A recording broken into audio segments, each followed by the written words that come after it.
Hello and welcome everyone. It is time to, well, return a bit to Battlefield and do some pew pew bang bang. Because it's time for, because there is a new event, possibly the final event of the whole game, called the War Machine. As you can see, we have robots now. Okay, there were robots before, but we have more mechanical robots now, so yeah.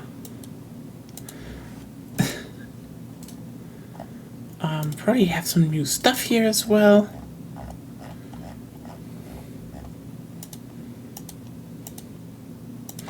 Oh yeah.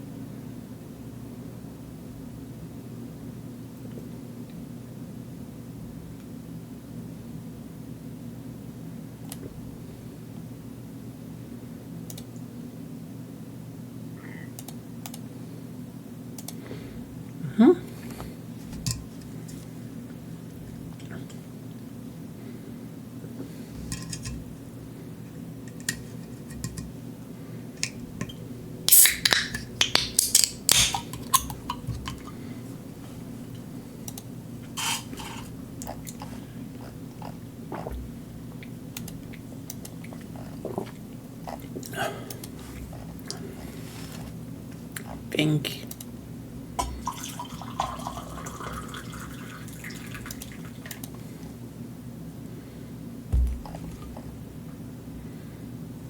This one is not new.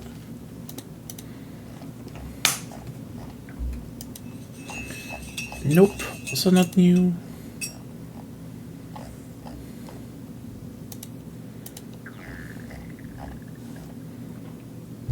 Here.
Well, I mean, it might be that there is still a final one because there was still a whole talk about, the island. So maybe there is something still coming. Maybe. But yeah, it could really well be that this is like the last one. It would be fine. They definitely held this game up longer than expected. So, what do we have? Okay, so yeah.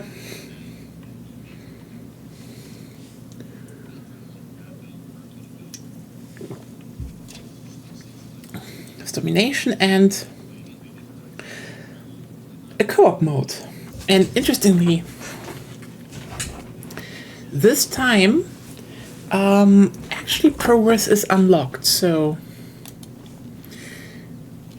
if you want to get any weapon up, this is probably the time, because I have some where it's like, oh, should I get pistols?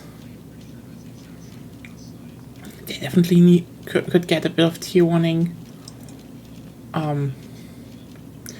Maybe the DMRs. I have this one already. Oh yeah, I finished that one. Shotguns. I haven't played those a lot, but currently finishing up some. Like I think I have. I can finish the RPT, so that's something.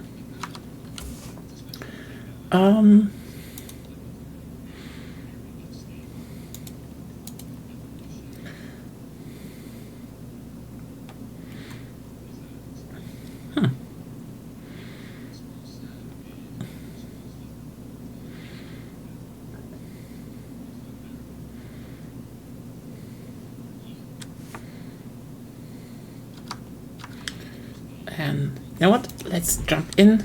Let's do this.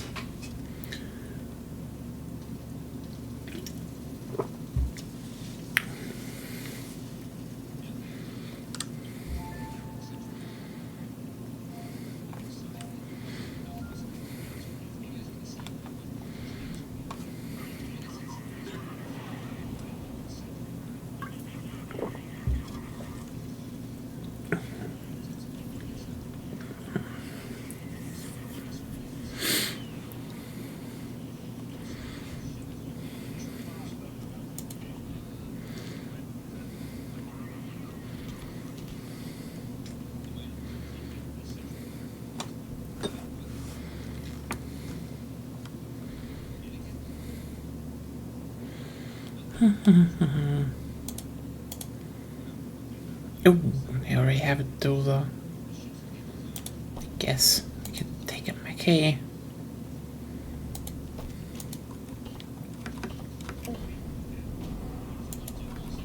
We've destroyed Objective Alpha.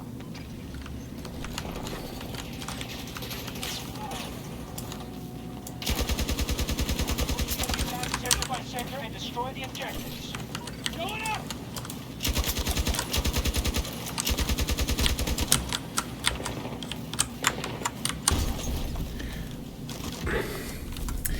Okay. I realized I have completely forgotten. Oh, you know what? Let's take the appropriate one. I completely forgot how the controls work. Allied forces at 50% strength.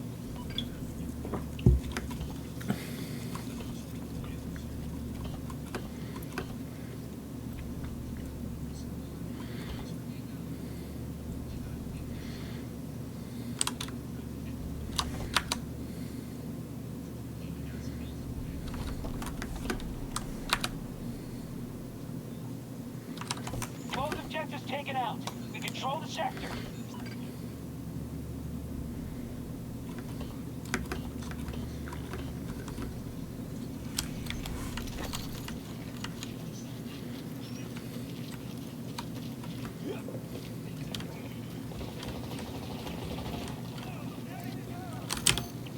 You must return to the combat area.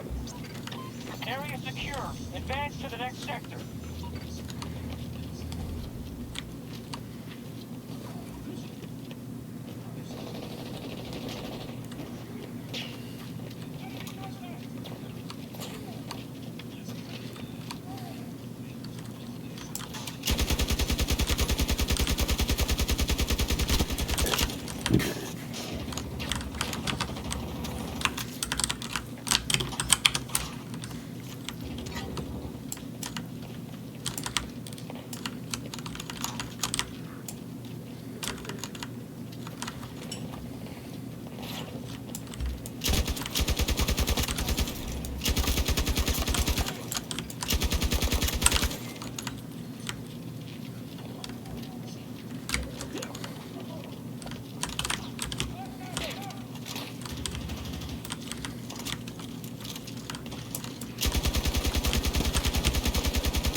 Well, you know what the saddest part about this is? You can clearly see how there are some good ideas in here. If they had especially more time.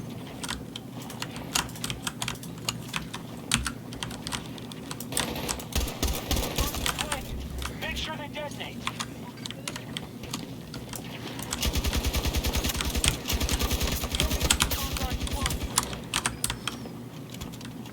Charge is set. Guard until they blow.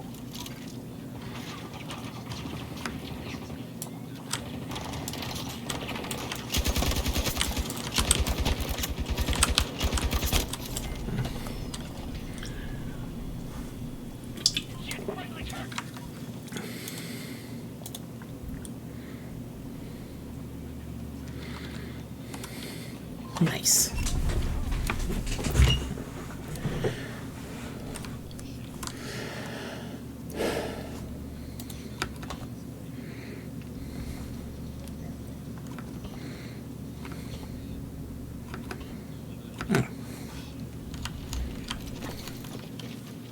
You're down to 50% strength.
Did the fucking robot just knife me? Reinforcements are getting scarce.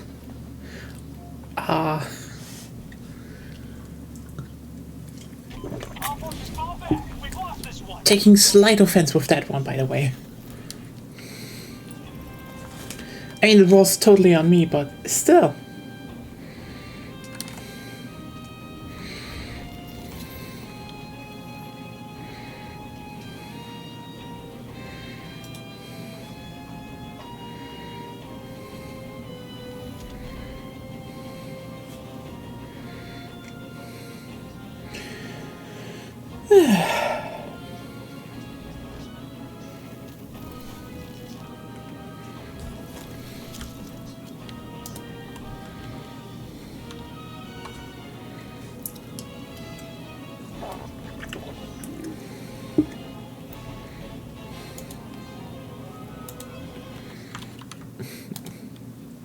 Let's see if we can arm one next time.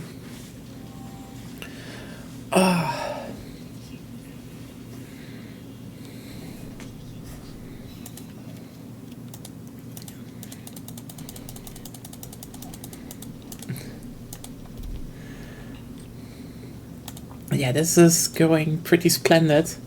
Almost at 1,000. That. I have to at least say the bots do hit hard, so I was wondering if it comes up, because I think here that is definitely going to be a bit of a... Oh, the shotguns would be good in here. But hopefully I can actually get Dozer. I mean, holy shit. I must have Mackay on tier 1 now. Meaning, after over a year, over 2 years maybe, with the assault class on tier 1, I have one assault maybe on tier 1. Which, you know, also just kind of was... Did this game just record my...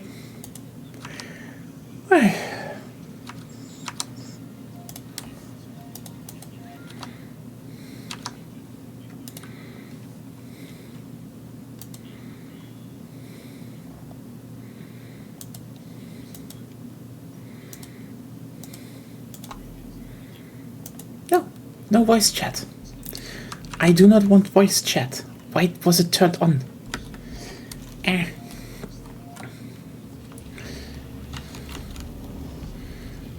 Dev to voice chat. Attack each sector, destroy the objectives, and push them back. Charges set. Guard until they blow.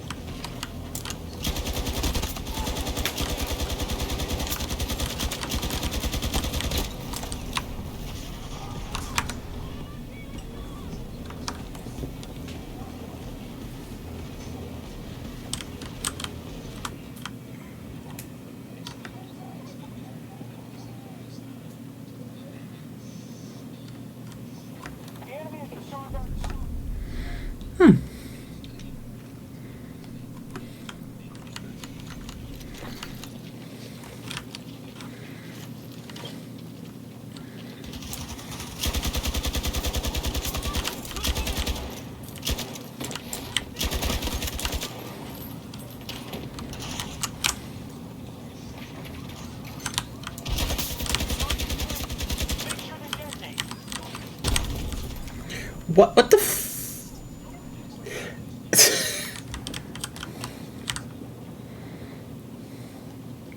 These fucking things are more aggressive than I expected.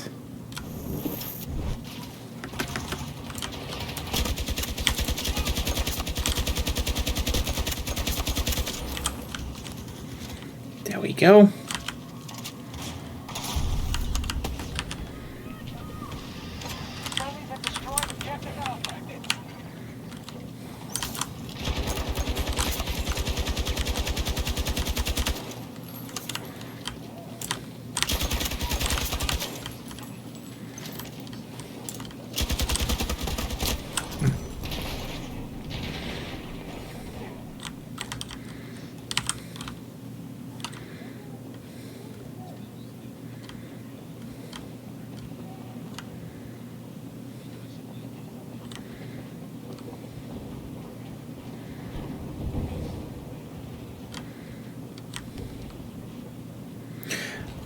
I mean, this is... I think the most frustrating part here is that this is, like, actually a good concept.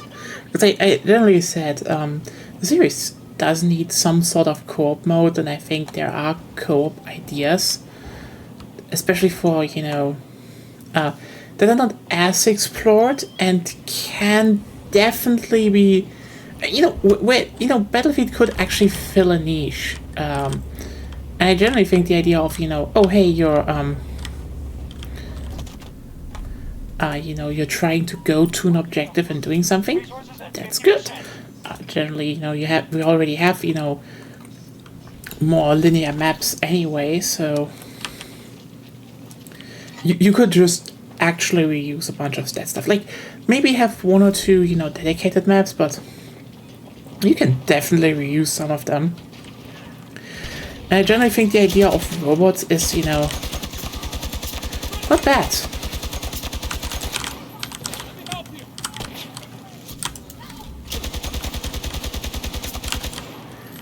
I mean, it would need a little bit more, like, for example,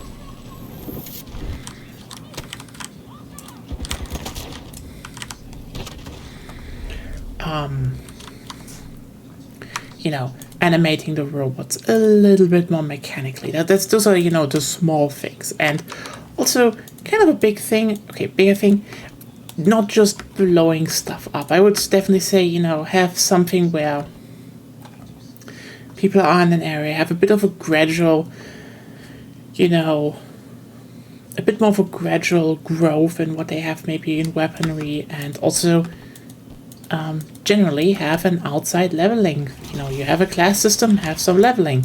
And if you're thinking like, hey, wait a second, does this sound as if that you want them to, you know, take a bit of, you know, Call of Duty Ghost Extinction mode and a little bit of Payday 1 and mash that together? And like, I would say yes.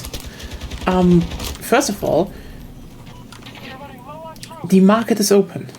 Like, I know some people might say, but Payday 2 is still big. Sure. But, you know, Payday 2 isn't Payday 1.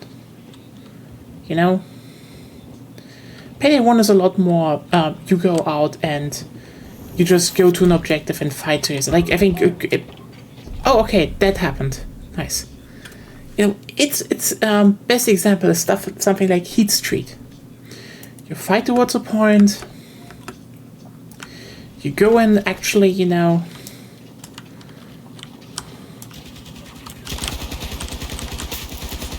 do some stuff at the objective, and then you extract. You could have a loop like that, you know, especially with the extraction idea, that it's like, okay, hey, you really have to get out of it there again. Which, you know, it's kind of a neat idea if, you know, you unlock a map slowly. You do things, and then it's like, okay, get the fuck out of there again. Sure, this would mean have better AI, but frankly, you do not really need the best AI as long as it's like that's the irony, you know? AI development, no, not AI development, like making AI for video games is less about how smart they are, and it's way more about how can you build something around the, you know, the mechanics that you have. So that's actually kind of a key thing. Because if you think about it, the AI, for example, in Payday 2 sucks ass. It does simple things like, you know, oh, there's a drill nearby, go and kick it and disable it. Stuff like that you could easily do again. No problem, in like every other game. Or something like a, you know, a bulldozer is, let's just also be real here, basically just a big walking meat stick with a strong gun that, you know, walks towards someone, and you can't easily shoot it down. You know, you have to shoot off the face plates and then do damage. But that's the key, right?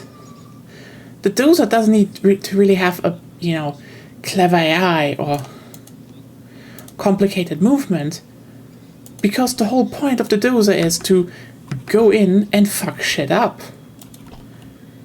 Oh wow, I'm talking profoundly here.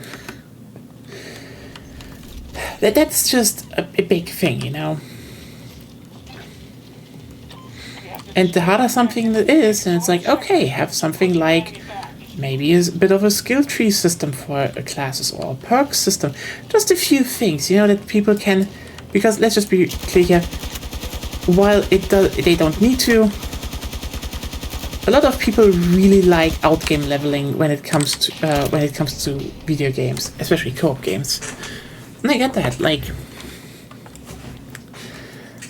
I'm similar. I generally also like having a bit more to do. Like,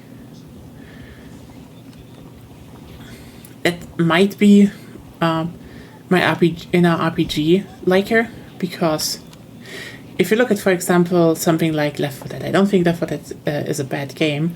It's just at some point I'm like, okay, you know, the moment I am able to finish it,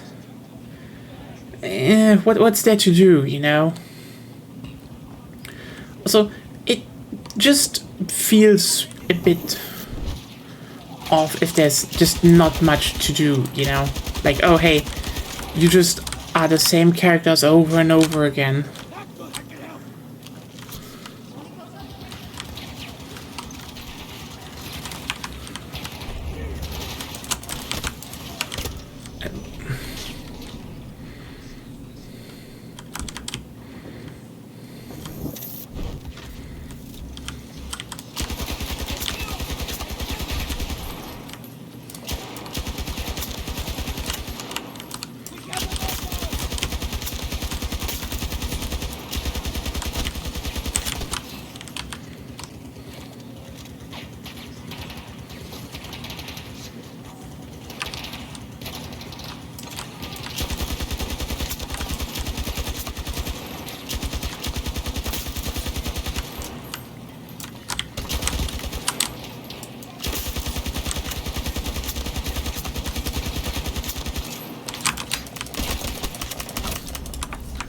What did I just T1?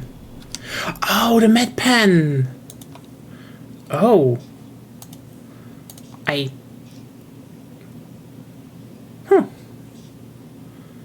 Oh damn, I'm gonna T1 the armor plate. Stupid thing, but like, I guess.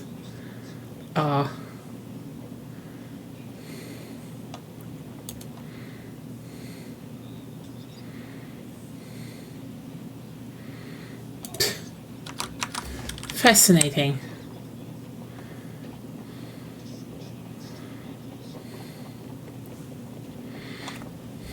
Yeah. I mean, that's just a thing, because I think the, you know, oh hey, it's a bit more linear, but you know, people can have, you know, this gauntlet challenge and such. You know, there are definitely a few how's it called? There are a few Payday 2 maps or so, again, basically the Payday 1 maps, that are like that. And I generally would say I like them. But like, there's no game that actually focuses anymore on just delivering that kind of gameplay.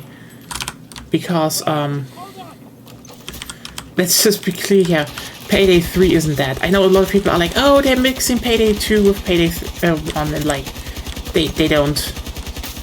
Payday 3 is just bad. And they, you know, try to find excuses for why Payday 3 isn't actually bad. Like, seriously, if most of your if most of your fan base just tries to find more excuses for your game, then you really do not have like a good game going on. Oh, they are coming from behind. That is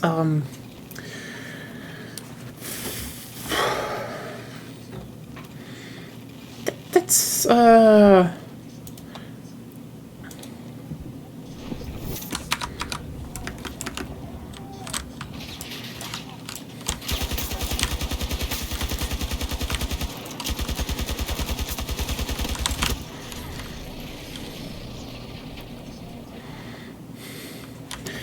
also, I guess I can, you know, if someone else is using Crawford, you can definitely do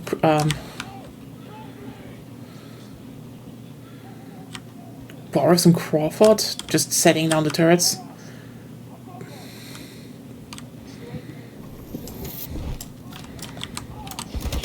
Yeah.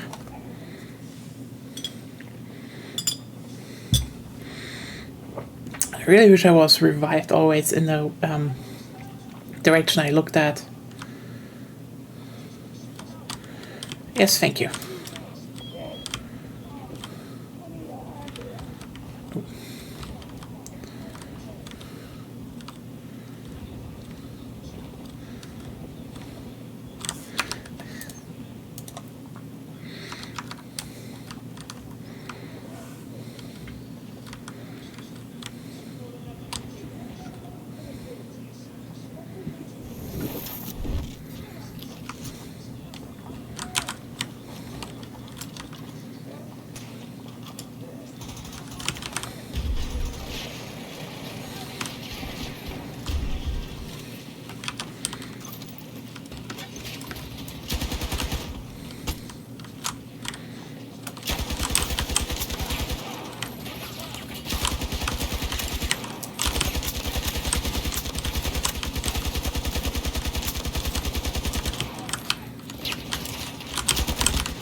Ahem.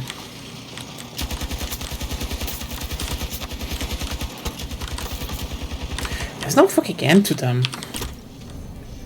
Oh, god damn it.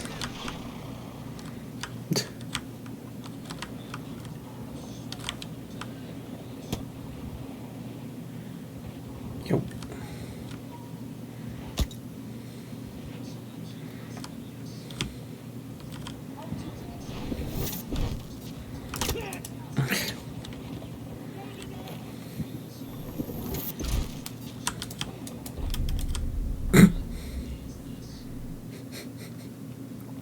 All forces combat. Yeah.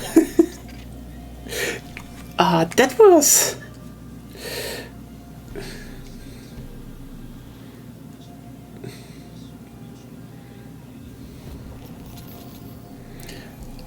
I really don't... I really think they might...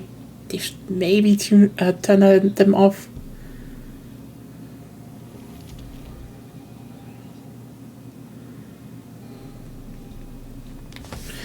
Yeah, I think they could do something like that. And like, I know people, you know, there was this joke like 10 years ago.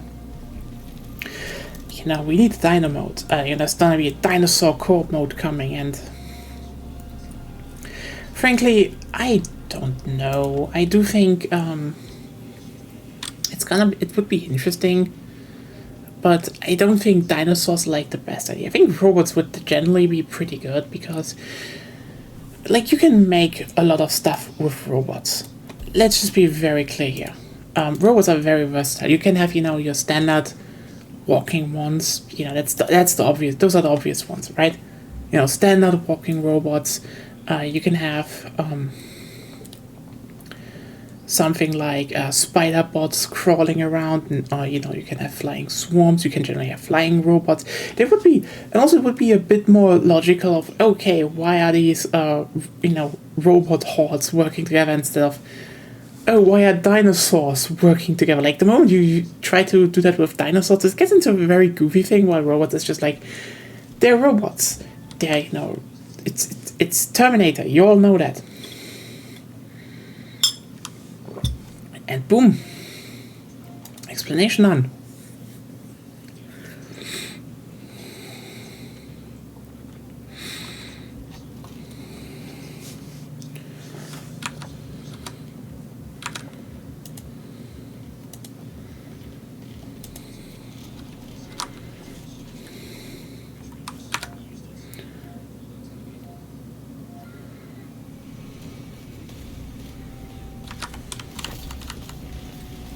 You have to destroy their objectives, get control of the sectors, and keep pushing the enemy back. Move out there to my marker.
Alpha.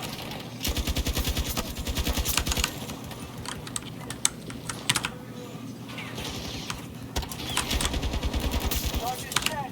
Guard until they blow.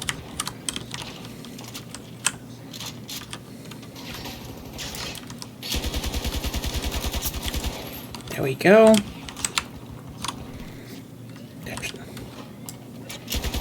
Wait.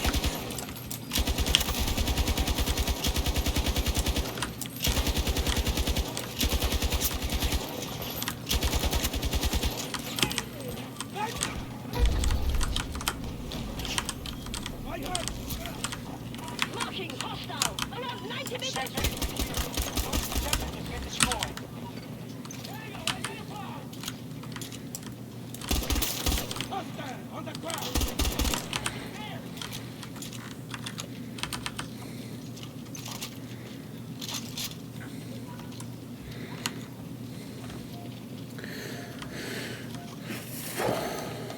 You're lost. Get back to the engagement. Area secure. Advance to the next sector.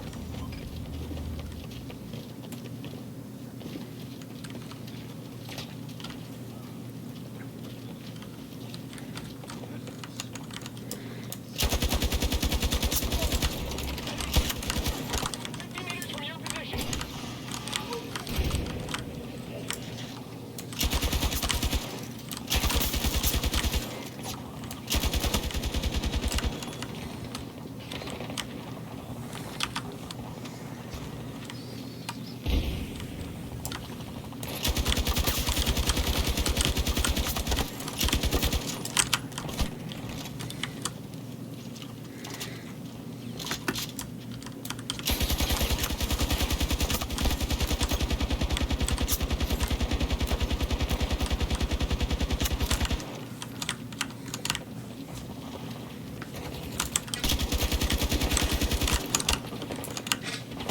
Yeah.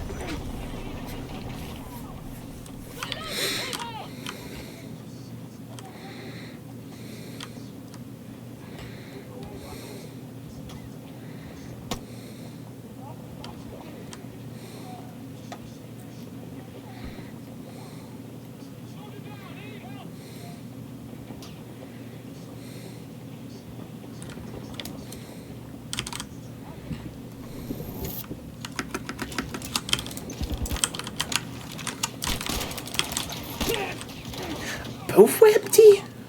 What? I will need to, yeah, I take it going with this one.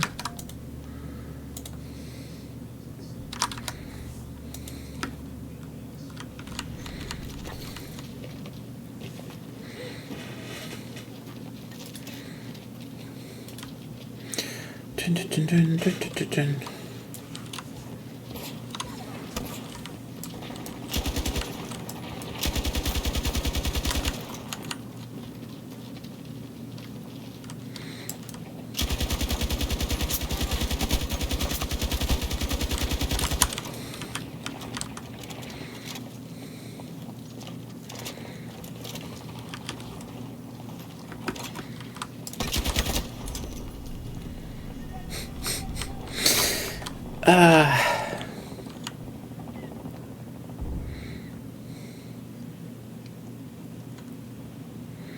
I feel like this sector is the one where most teams will just not be able to finish.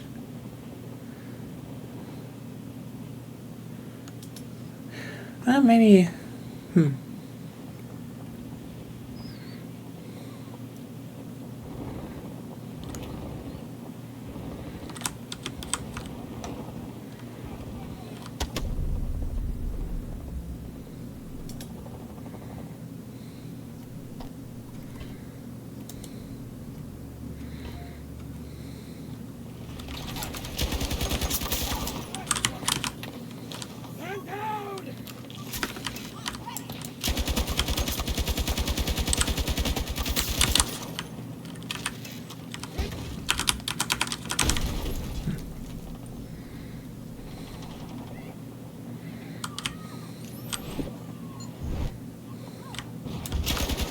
Yep.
Almost. Holding out. We're half strength.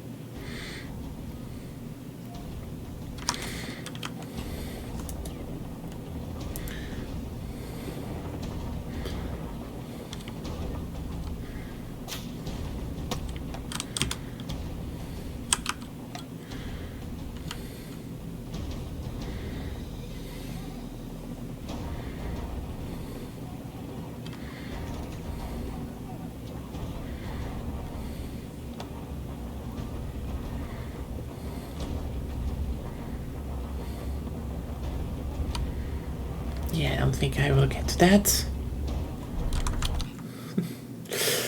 Oh, damn it. Well.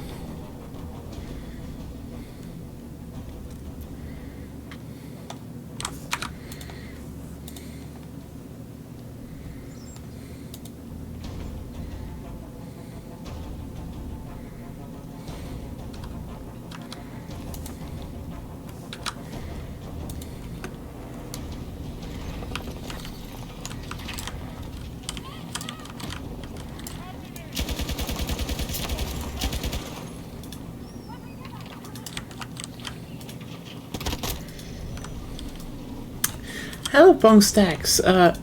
Yeah.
Close the door.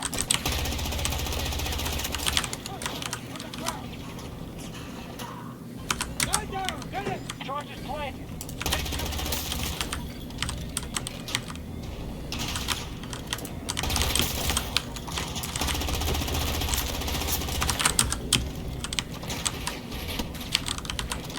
They've disabled us. Guard until they blow.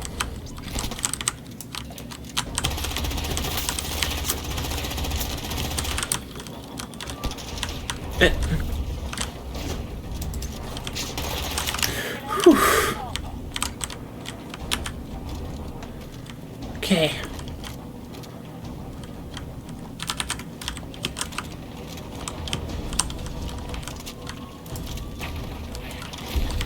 Nice.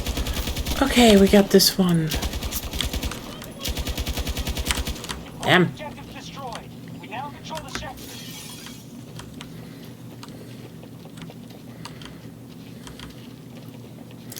Good thing I changed sidearms.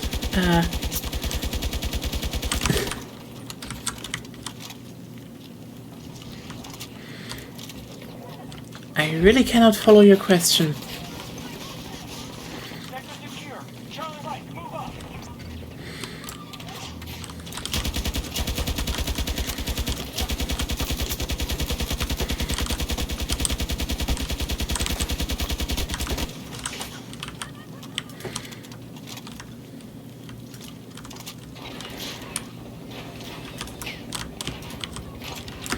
Okay, let's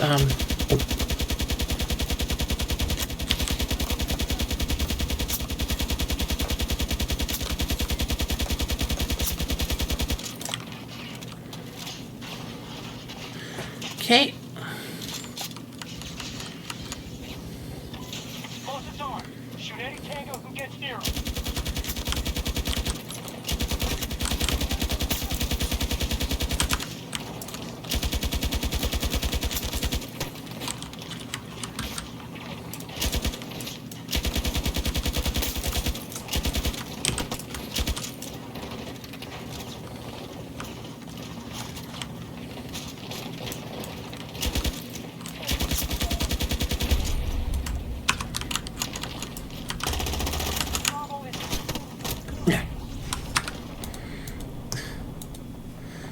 just got the sidearm a lot higher. I feel at least that's the case, but I can't find it right now. Hey, almost done with the main, with the LMG. That's good progress. So where's everyone? Everyone is up there.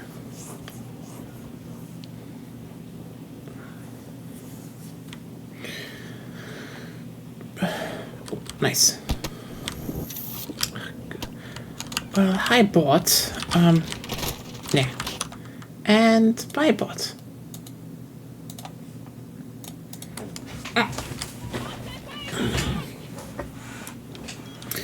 As if I'm going to buy viewers. Honestly, who's that desperate that buys viewers? Like, is actually has anyone ever clicked on those spam links? I mean, probably, because it's basically the Twitch version of the Nigerian Prince scam. They're basically like, oh yeah, totally, click on my link, give me money, and I will help you to Twitch fame. And no.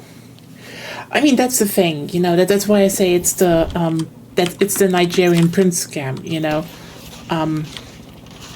It's an obvious scam, you know. Like, the point actually of the Nigerian Prince scam is that it's obvious. And you think that's counterproductive, right? Because, like, you want to scam someone, you know, you want to fool them. But actually, that's not really the case. Like, we're talking about the laws of, you know, big data, basically. Because if you just, like, if you want to spam one single person, yes, you technically need to really, really find out what does this person react to and what not. But if you just want to scam someone, the irony is, the less obvious, you know, the more obvious your scam is, the better it actually is. Because you're basically creating a filter, you know? Because if you put out an email, oh, hey, I'm Nigerian Prince and I want to give people money, you just need to give me, you know, basically your credit card number. So you'd think, who's that stupid? But the reality is, someone is that stupid. And the thing is, no one is better to scam than someone who would, like, actually believe the Nigerian Prince. So it actually makes more sense to just spam out obvious bullshit again and again and again, because you're by nature filtering out the idiots who are actually easy to scam.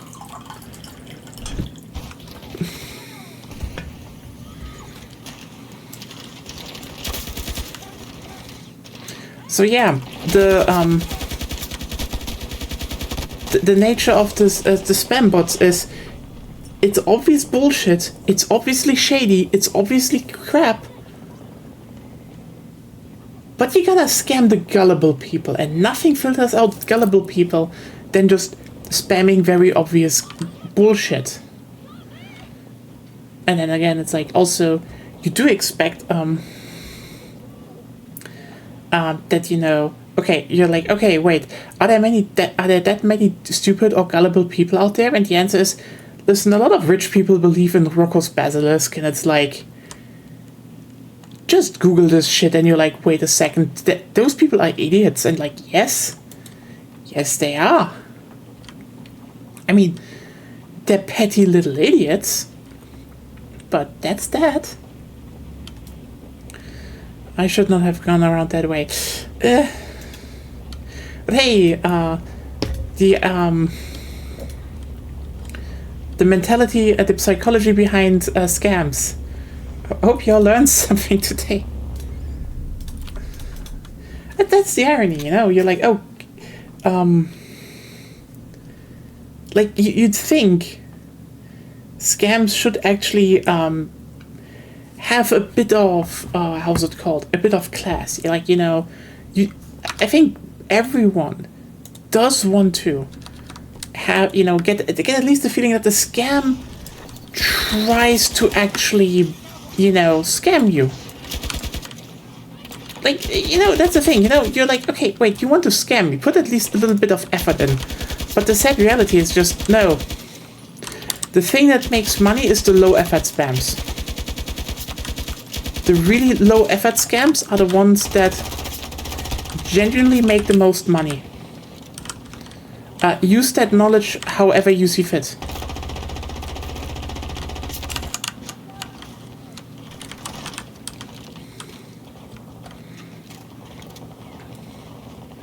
If you ever wonder, oh hey, how do you, how can some scams just be done on such a large scale? The answer is human rights violations. Like, no shit, that happens just a lot of times, because at the end of the day, if you want to do something on a big scale, you simply need manpower, and the best way to get manpower, and this is not an endorsement, by the way, this is just a fact of reality, is slavery. If you do not care about legality anyway, fucking slavery. Like, literally, and I mean, like, you know, not literal slavery, but, like, you know, it's literally mafias and such. They take away people's passports and passports let them vanish, etc., etc. That kind of stuff what I'm talking about. It is slavery. Like, let's just be clear, it's slavery, but, like, you know, there are countries where the government's, you know, where the police and government isn't looking as closely if you give them enough money, and, you know, at that point, just go wild, just do it. Again, not an endorsement, it's bad, it's just, this is how these people operate. It's very calculated, actually.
That. I was confident they could revive him, but no. Scatter-nades.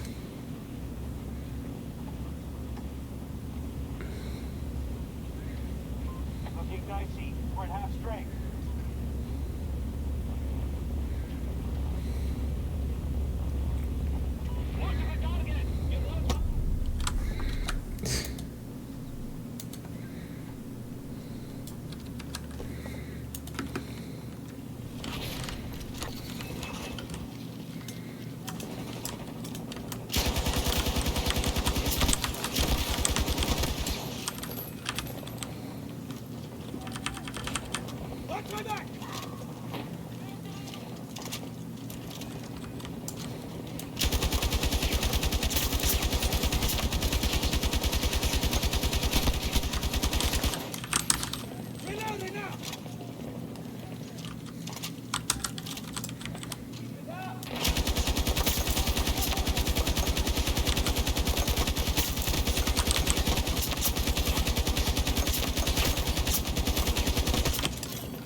Where did I get hit?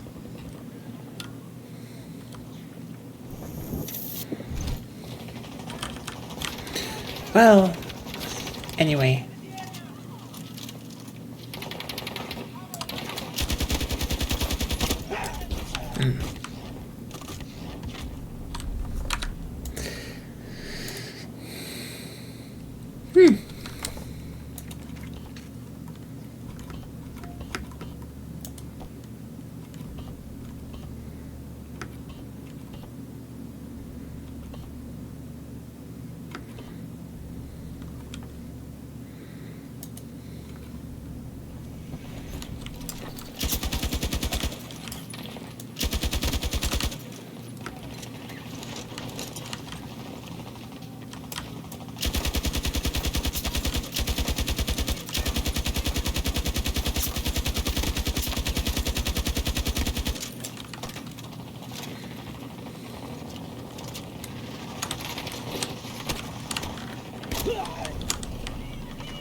We're running low on troops.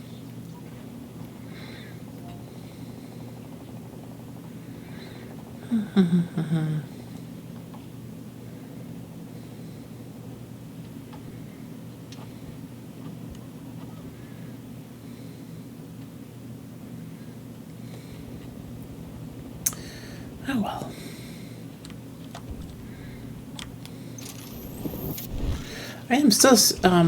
I am right now still a bit in a dilemma because I still need to decide what would be the next stream tomorrow. Like, we have Monster Hunter done, you know. I don't really think you want us to just wail on tempered monsters tomorrow evening. I mean, here's the thing. If people, you know, would say, oh yeah, we would be down, you know, we need some help building our, you know, building endgame armor and stuff, you know what? I'd slot in another round of Monster Hunter Wilds. That would be not even a big problem, because like at that point, I do need to get to Hunter rank 100, but I don't want to just, you know, mindlessly do that without. It's like, you know, if anyone needs help, if anyone wants help, I will help. We can do an evening with that. No problem. Just, you know, not just on my own. That's that. Otherwise, I really do not know what to slot in there. Like, oh hey, are there a lot of co-op games? Yes. Which one to play though? That is the big question, you know? Which co-op games to play? Because like, we for example had the idea that we could just, you know, go through the current campaigns in Destiny 2. You know, we kind of have it reinstalled. I kind of like Destiny 2. We kind of like Destiny 2. So it was more like, Yeah, we could do that. That would be a thing. But also, you know, and then go and do some nice.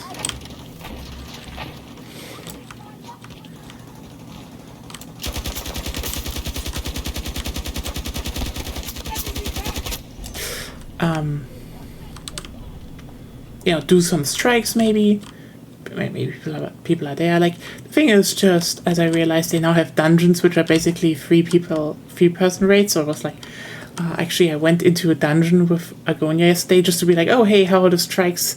And like, what the fuck are we supposed to do? Where's that? Then it turns out, no, this is a dungeon and there's no match thing because strikes. Okay, basically the difference is strikes are like, oh, you can just do them with a public. It's more like, you have some small things to do, some stuff to defend. It's more of an just challenging combat gauntlet. Neat, like that. And the dungeon is more like, oh no, this is an easy raid. So you can actually do this thing with 3 people, but you still have to figure out puzzles and shit. And we were just stuck because we were like, what the fuck are we supposed to do here? And then, the answer was not even that hard. It's just, oh god, we had to think. And then we just ran into that problem. Would be great if we had a third person actually, because Destiny 2 is like, Destiny's kind of like balanced around 3 people. But yeah. I mean, I did float the idea about, making new characters, playing from the beginning, but Agonia had like shut that down because she was like, no. She has her range and such, and like, maybe I will make a Titan myself one day because I kind of like the idea, but like, if we would do that, it would be like, the return of the purple girlfriends. I like our purple girlfriends, they're purple. It's very important. The purple is important. And now I'm doing... Haha.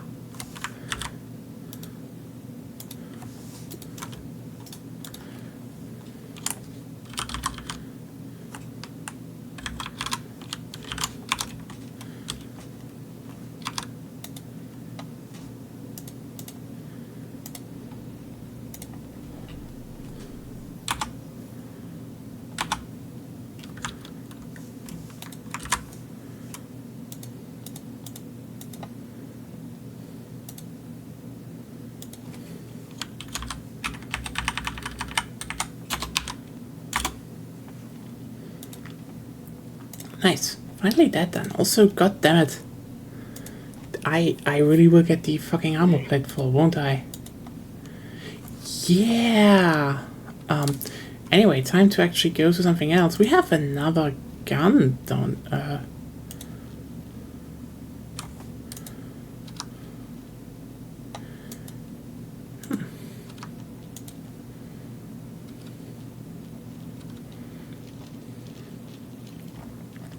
But also, time to try the AN-94. That's gonna be interesting. What do we still have to play? Still are soon T3 even. Yeah, let's finish up Mackay and then maybe some domination to end out. Who knows? It's interesting. I mean, right now I feel like the answer will be actually Destiny 2. I don't know how interesting that would be because, like, yeah, most thing it would be go through the campaigns, unlock the new subclasses, and then realize that the best subclass for the Warlock is the one you have at the beginning. So why bother? But also, it's like, yeah, it's like, oh, you do the story, you do the strikes, and then it's like, let's get let's get a bit of the levels up. Things like that.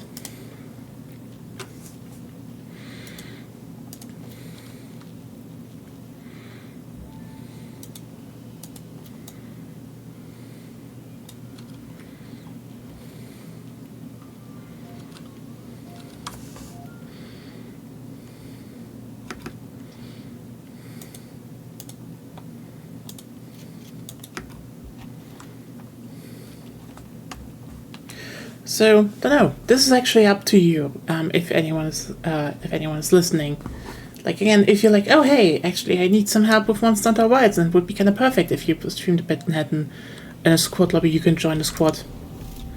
The Ironside is fixed, so some people posted it was misaligned, but We have to destroy their objectives. yes. Control the sectors. Keep pushing the enemy back. Torch is blank. Make sure they detonate.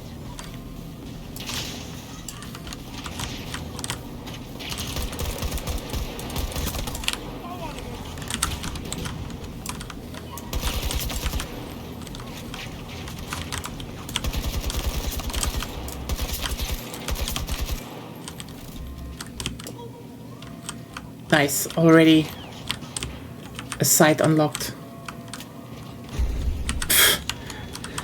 Hey Torbis, then we do burst, which you know is not really that relevant against. How are you doing?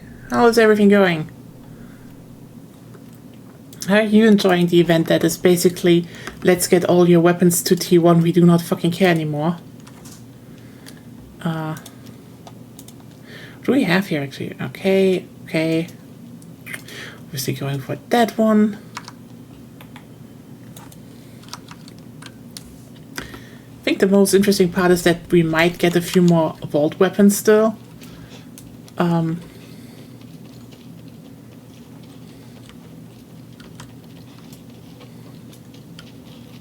I heard that. That's actually it's kind of interesting. I mean, the AN-94 is like one of those guns where you're like, okay, interesting technology that and how it gets the hyper burst.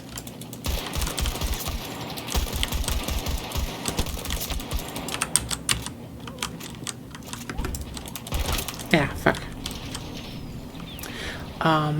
I do remember though. There was actually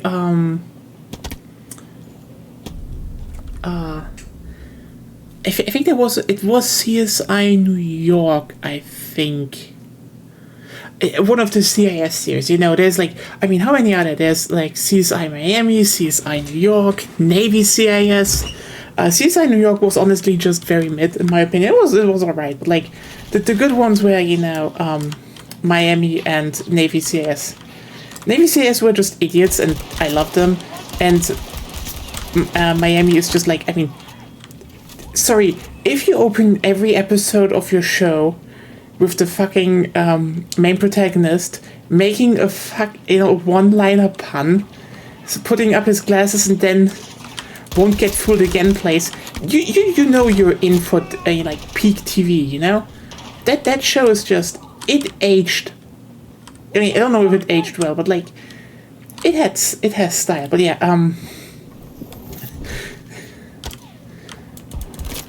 I know there was one episode where they were like, oh, that's weird. How did this person get shot perfectly with 2 bullets entering in the same wound? And the answer was, you know, people used an AN-94, and they were like, oh, hey, they because they used this hyper-specific gun, we could find them. And I don't think the AN-94 was ever on the civilian market, but they were just like, oh yeah, they just bought an AN-94, and that was the reason why we found them. And you just sit there being like, you know, in hindsight, that was stupid. I think that was very stupid. But I mean, we were talking about CSI, like.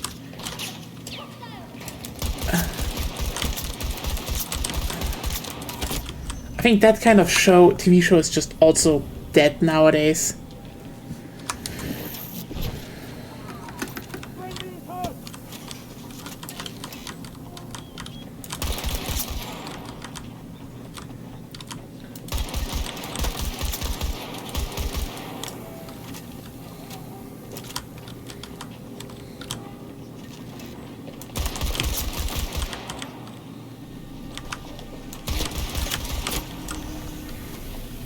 So I think that's probably the biggest thing if you rewatch old shows and you realize just how good TV was once, and now it's like, oh, technically we wanted to make a movie, but we didn't get the budget for a movie, so we're just cutting up one big plot line into small different things. It's like,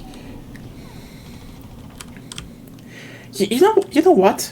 We're currently watching like an old Digimon show, and it's like, no, there is overarching development, and characters carry things from one episode to another. There is a very, very strong, very strong thing there. But also, they fight the Digimon every single week. Like, you tune into an episode, there will be a fight. It's like, thank you. You know what people want?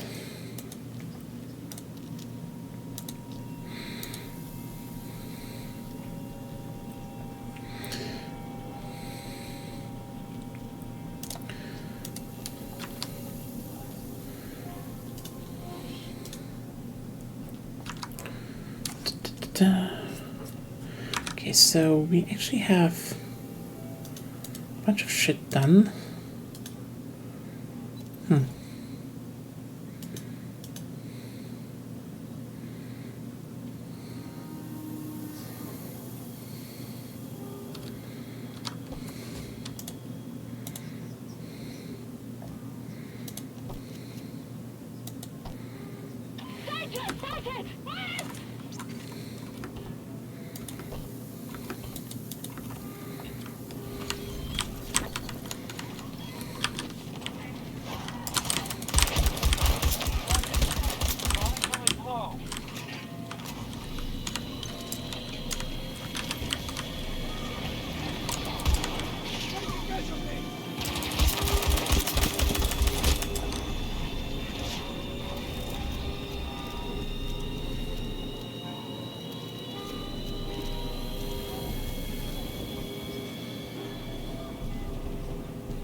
Nice.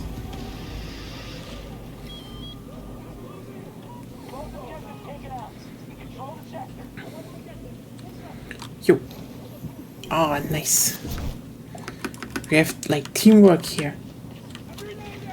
I mean, a little bit at least.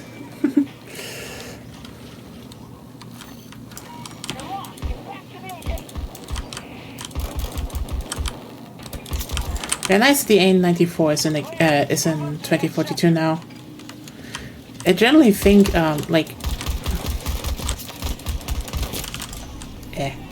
there's some stuff that suggests there might be a few more coming, like the Thompson, which would be neat. Honestly, it would be really neat if we get the Thompson.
Yeah.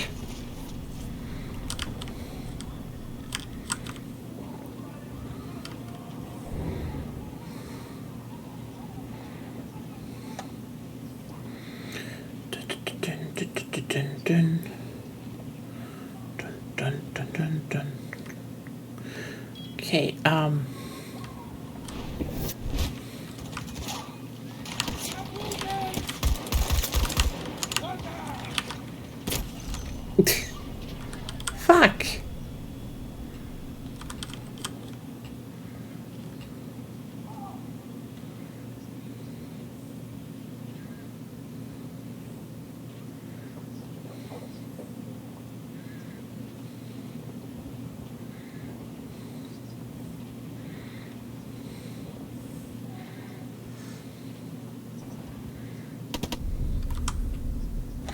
God damn it.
Shooting people!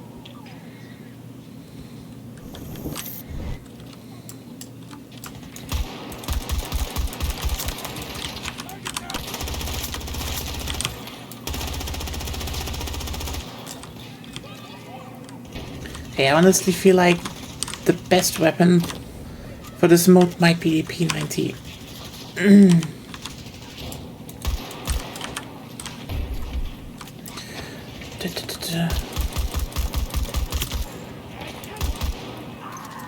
They're killing our friends!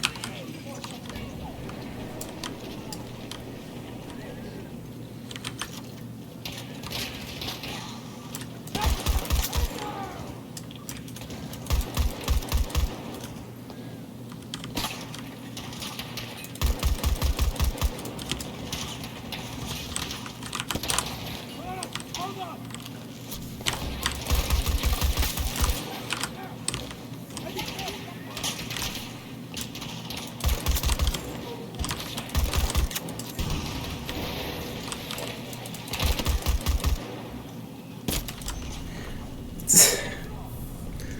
Okay,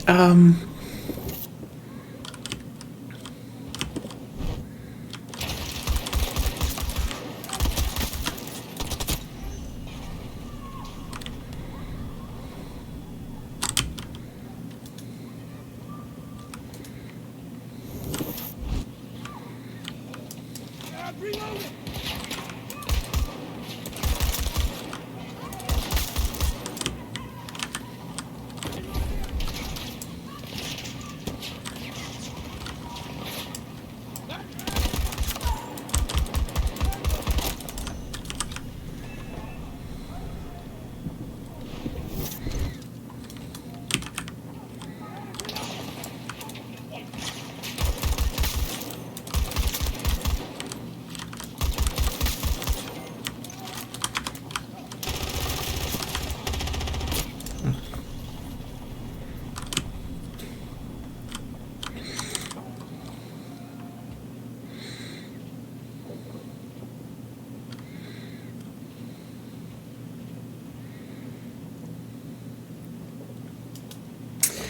yeah, I can see why most people do use LMGs here. Yeah, that's why I would say, I mean, again, if they put in a bit more work and had a bit more unique enemies, they could definitely do an interesting game mode with this.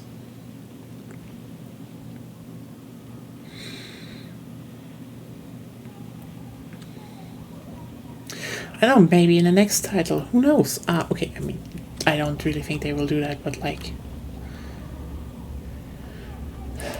It's a well thought out co-op mode, would probably add a lot more to the series than the Battle Royale. Not that, you know, I mean, maybe a Battle Royale might be successful, I don't know. I generally think, you know, the last time they did the Battle Royale, this one, it was actually pretty enjoyable.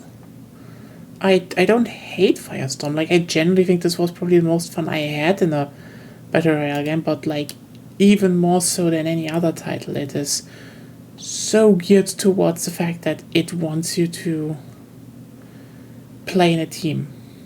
And if you don't have that, sucks to be you. Okay.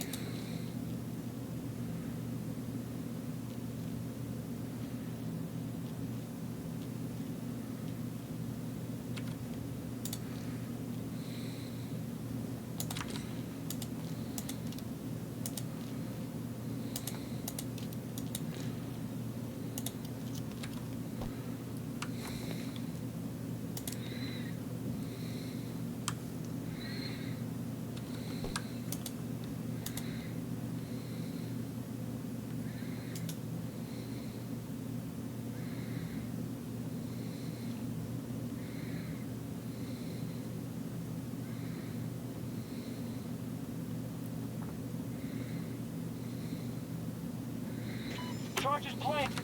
Make sure they detonate. Finish down! The enemy is Ooh. explosives.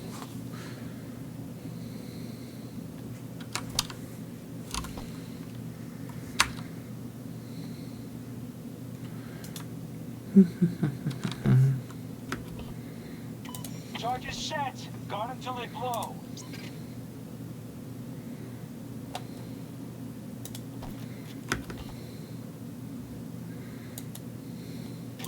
Charges have been disabled by the enemy.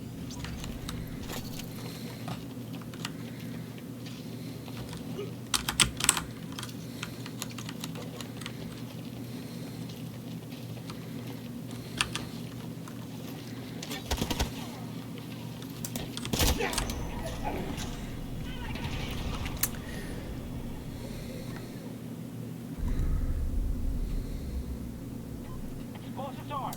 Shoot any tango who gets near them. They've disabled our charges.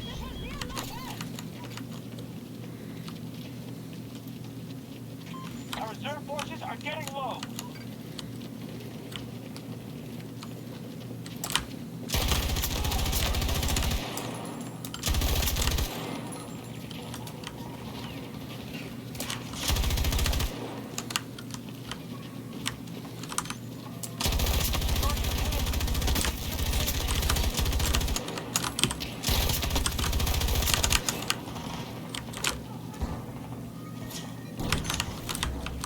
Charges set. Got until they blow.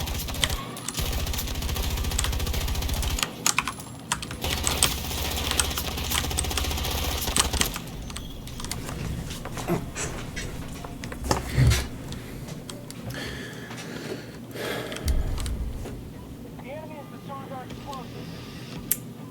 Damn it. Objective Alpha. If I did it a little bit more cleverly, we could have definitely gotten that one.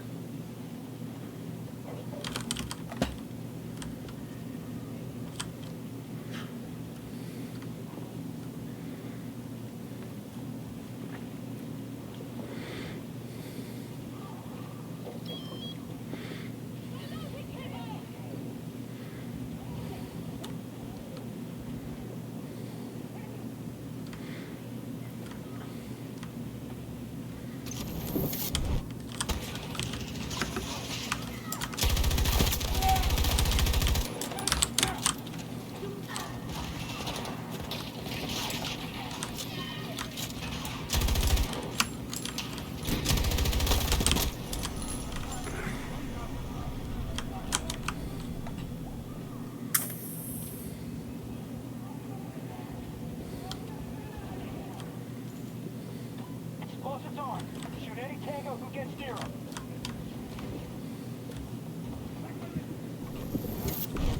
Target's been disabled by the enemy.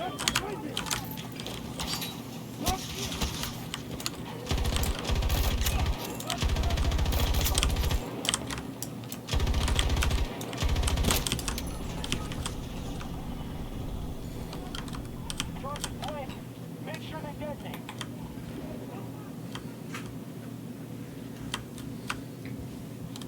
They've disabled our targets.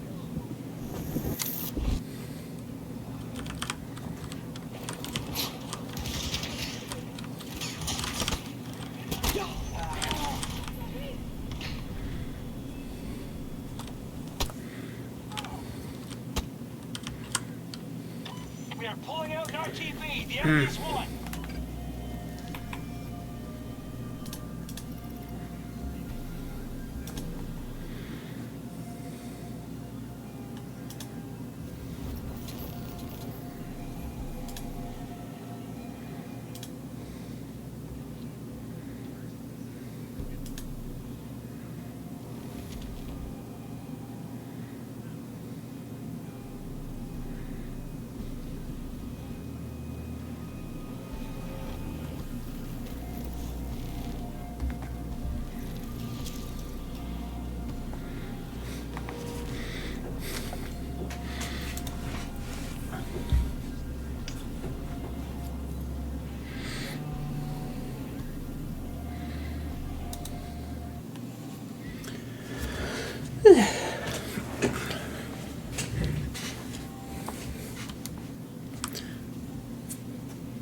God.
Exposure. I haven't been on that. You know what? Let's finish this one up.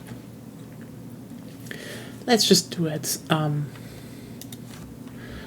Also, Charlie Foxtrot, here we come. yeah.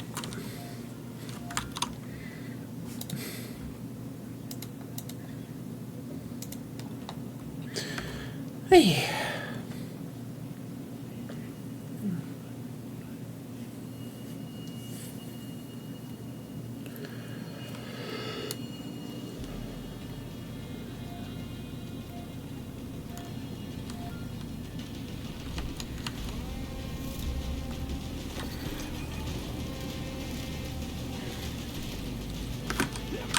Attack each sector, destroy the objectives, and push them back.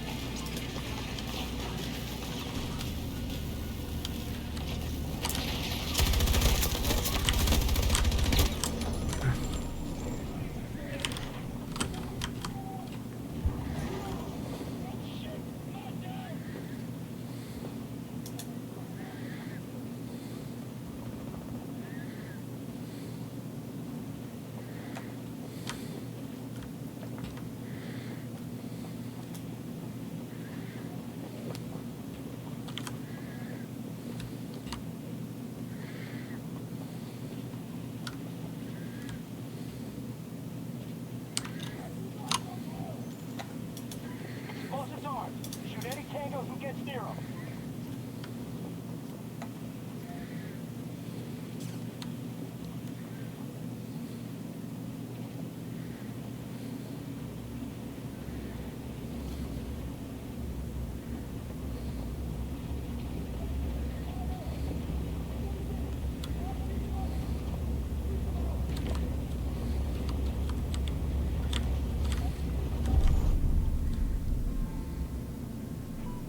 Objective Bravo is destroyed. Good work.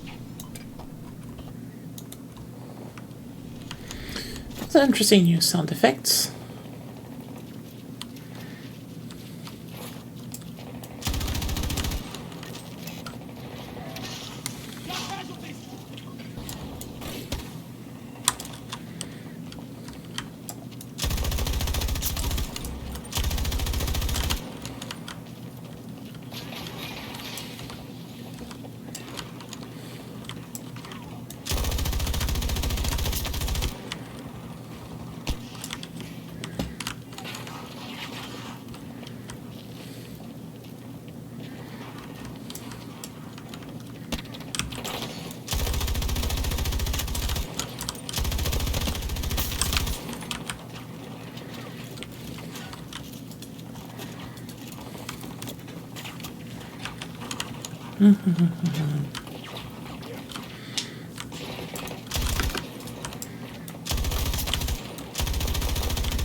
Oh, Hammerhead.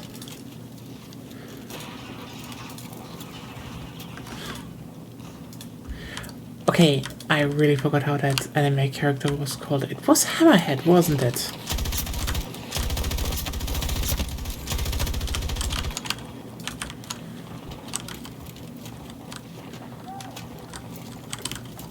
Charges planted. Make sure they detonate. Like,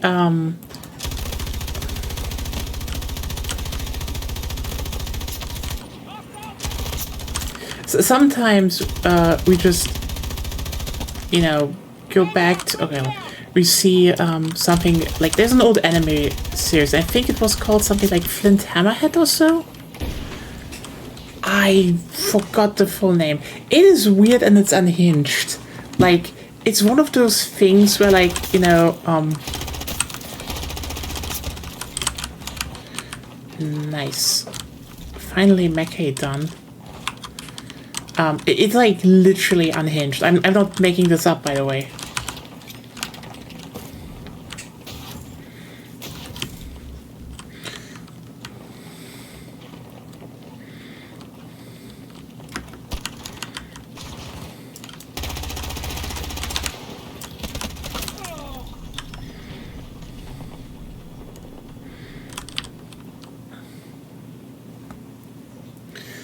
They, you know, they swear, they insult constantly. Sometimes it's just weird, you know. It's like, you know, you sometimes wonder how the fuck did that get onto children's TV, especially here. But,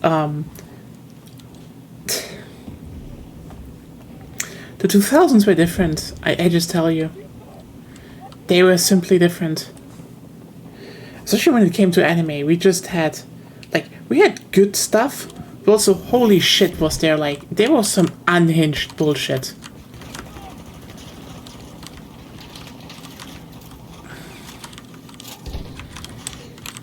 I think, one of the most prevalent things that just, I mean, it didn't happen a lot, but we had sometimes what we call fun dubs. Basically, when they just didn't know what to do with the script, and they just made up their own shit. You know, usually...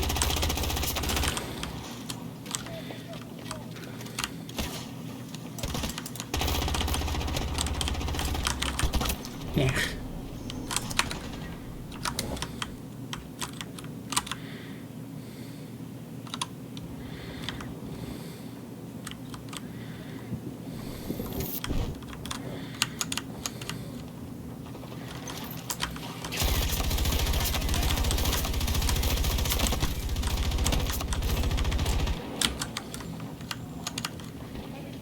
We only have half our resources left. Make them count. Charges set. Guard until it's full. Reloading.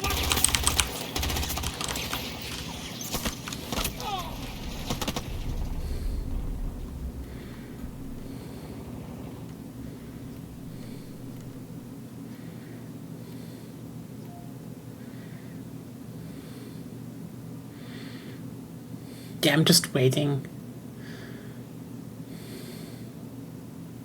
There we go. Much better. Sector is secure. Both objectives have been destroyed.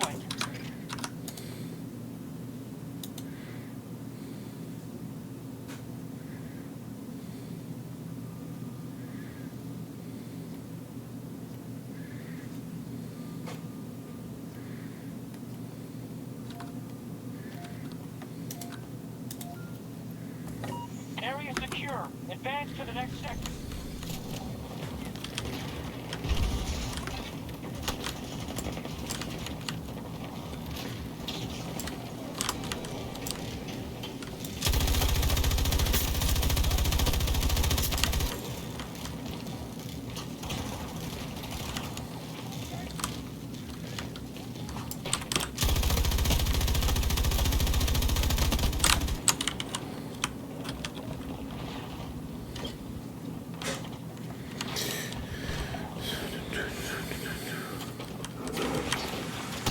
I mean, yeah.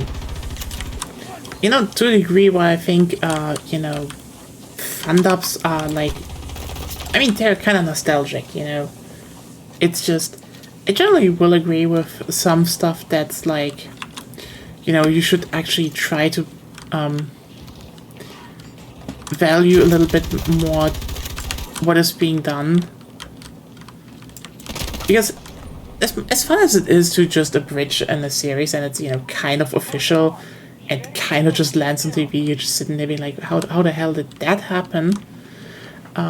It's a, you know, there's a thin line between, you know, a fun dub which is more like, listen, we're looking at something that is like actually not really that, you know, it's not gonna be that relevant to actually, you know, dub, and you know, that thing 4Kids did, because they were like, no, we have to adjust things to Western tastes, and then it's bullshit, because first of all, whoa, you just removed a gay couple. Wow, you fucking homophobic people. Anyway, and then we had other shit like, no, we can't show that much, you know, Japanese culture, that's just weird, and what would the children think? And I just sit there being like, wow, that's just 80s and anti-Asian racism again, because like, by the way, that's where this originates from. This is like not even made up. There's like the whole thing beneath the cyberpunk genre, because if you ever wondered, you know, oh, why are there like street samurai in, you know, the cyberpunk genre and so many big Japanese companies, keep in mind a lot of that was inspired by books which literally had like you know, which were Gesundheit, which were written during the Reagan era and had like a very, very deep anxiety about the idea of, oh no, those Japanese companies are getting bigger and bigger and they will overtake American companies and replace our culture. And yeah, the street samurai weren't supposed to be cool. Like, we see them as cool because we're like, you know, samurai are cool, you know? It's cool to have them with cyborg arms and shit. Like, duh, it is cool. But also, yeah, no, they descended from, oh no, look at the American children, you know, embracing Japanese culture. This will override our culture. And it's like, So, yeah, a lot of the adaptations of, because that's the thing, you know, anime was still popular, and holy shit, was a lot of Western stuff outsourced to Japan. Like, Transformers was made by Toei and some other studios, but like Toei, you know, until Toei realized, wait a second, we do not need to do you know, work for the American market. We can just make quality shit, because Dragon Ball is suddenly started to print money. But yeah, it has to be adapted for American taste sentiment is literally just based on a fear of that Japanese culture would spread a little bit too much. They could ironically not stop that. In fact, it happened like 10 to 20 years after the whole bubble bursted, but still. Because turns out if you do not have a lot of culture, people will import culture. Our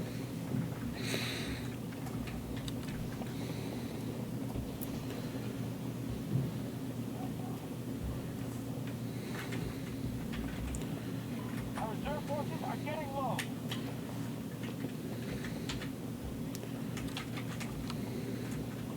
And by the way, I know. There's probably a lot of there might be some people angry, like, oh wait, America has culture. In certain parts, yes, they still have like a certain strong subcultures.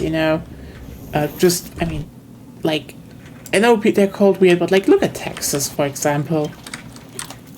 But it is usually still in countries with, in the part of the country where they have still some sort of social structures or actual third places and stuff, and didn't really destroy them with highways and shit, which is also why. Oh hey, wait! Do you if you say for example Texas, I mean rural Texas, the towns where you can still walk to neighbors and stuff, not really urban Texas where there's a highway through your through where you live, and you're just supposed to be okay with that. It's insane how much they build highways in the USA, and especially in the South. But almost as if they really wanted to segregate the neighborhoods.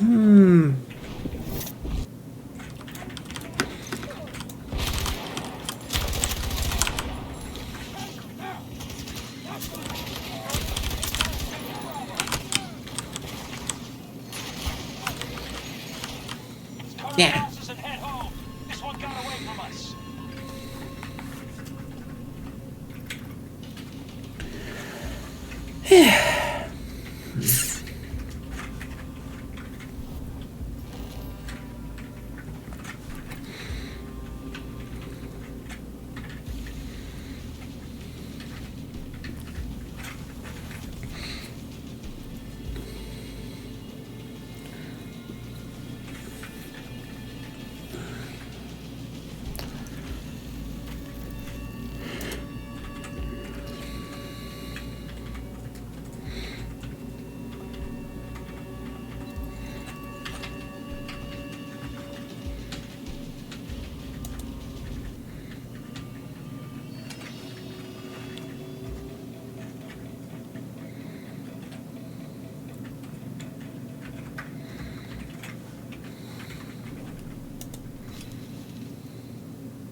Well, now we're just going about infrastructure and social stuff again. Yeah, I mean, like, it's just, there is a lot of alienation, especially in the US, going on, and was already going on back, in the 90s and 2000s. So yeah, it's not really a surprise that a lot of younger people actually started basically adopting other cultures. Like, I mean, you definitely see that in different forms in different areas. Like,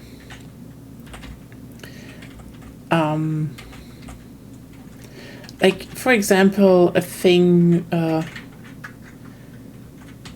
How should I best put it? If you, for example, look at, outside of the enemy sphere, obviously, that's probably the best way to start. You have stuff like people saying, "Oh, you know what? I have German ancestry. I'm technically German." Like, no, you're not. like there's a lot of people who do try to claim some sort of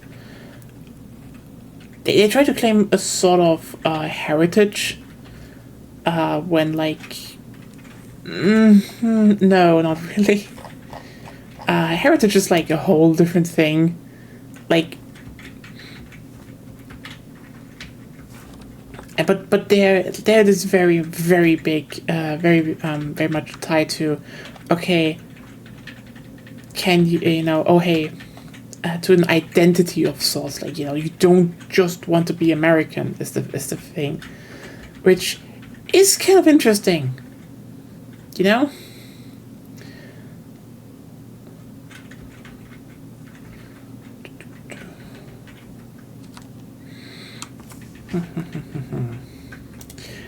Oh yeah, you know what, let's get in there again. Let's kill some more machines.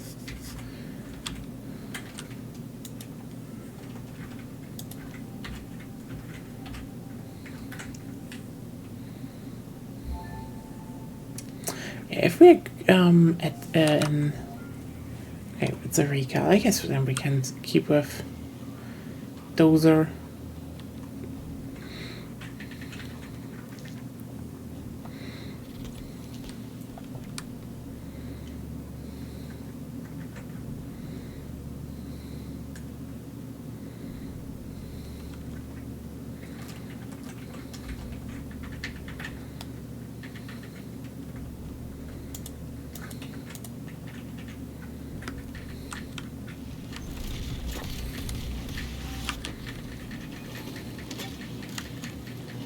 We have to destroy their objectives, get control of the sectors, and keep pushing the enemy back.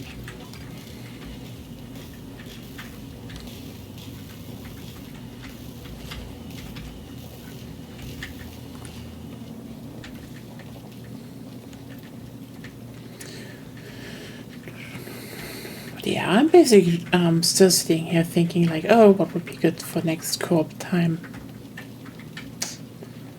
Maybe I should actually poke a few people. I do have an idea for Friday though. I don't know if I will get full 3 hours out of it, but Friday is Friday anyway, so maybe we can, you know, maybe there could be a bit more happening on there than just one type of stream, but you know, there's an indie game I did kind of want to cover, and you know, kind of fits doing it there. Hey, die.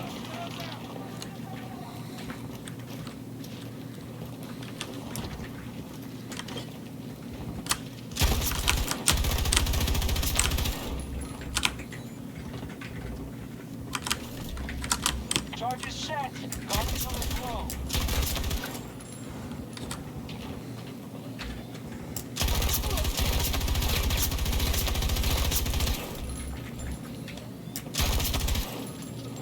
Danger located.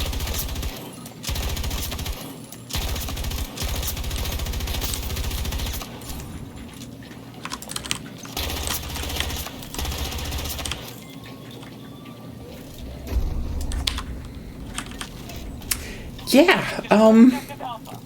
that happened.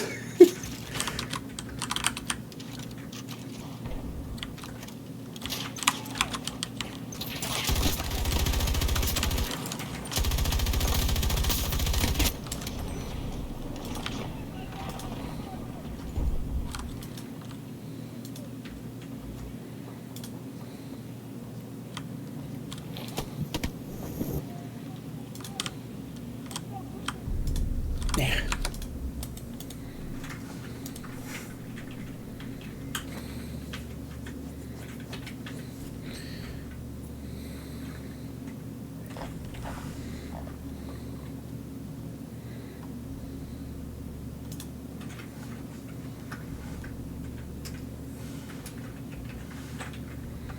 Still trying to find the oh, there it is.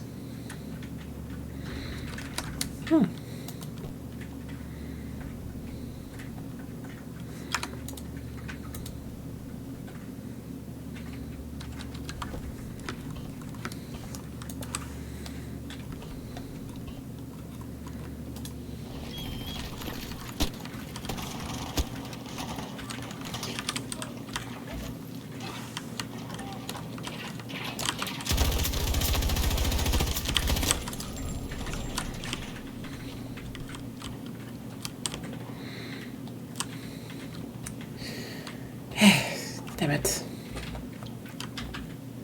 Yeah, the big question tomorrow.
What the best way for disruption would be?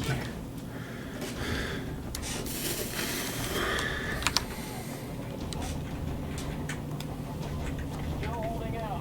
We're half strength.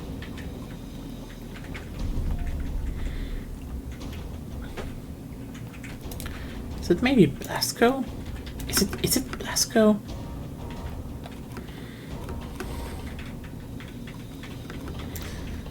Probably unredacted Blasco slamming down the beacon. That would definitely work. Yeah.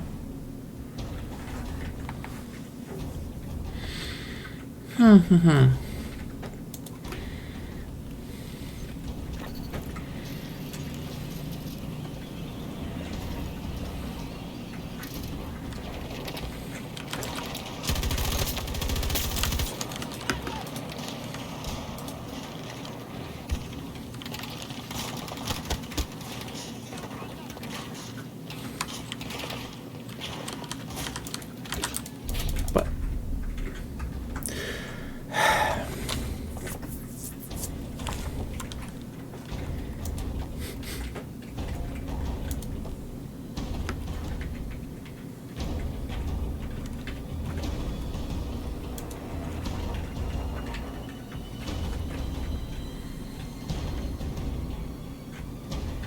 We are running low on troops.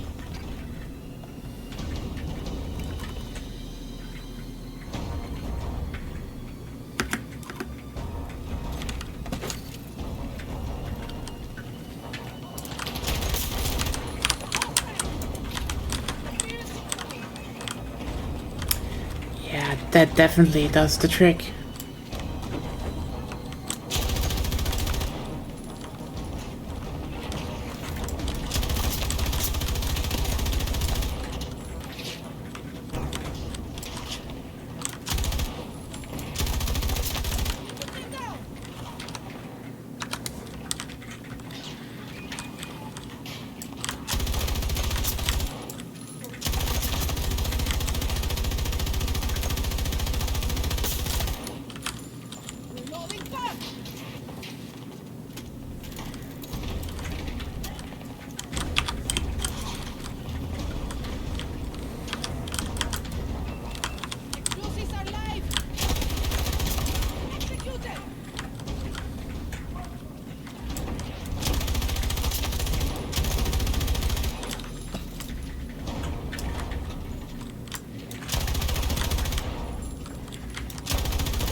Yeah, that definitely does the trick with Blasco. Losses and head home. This one's No, why did the people die again? I mean, I also died.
Damn. I actually unlocked something new for the pistol now. Been a bit.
You know what? Let's hop a little bit in here.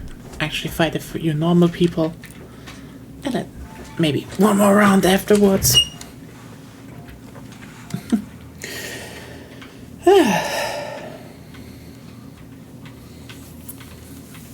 I...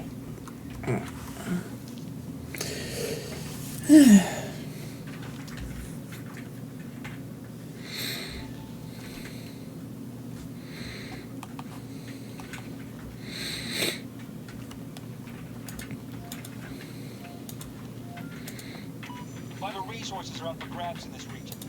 This is a bit of a gold rush scenario though, Pats. The more we hold, the faster we drain our enemies' capabilities. Make them bleed out, and everyone goes home happy. It's kind of what to think about that this game mode, which is...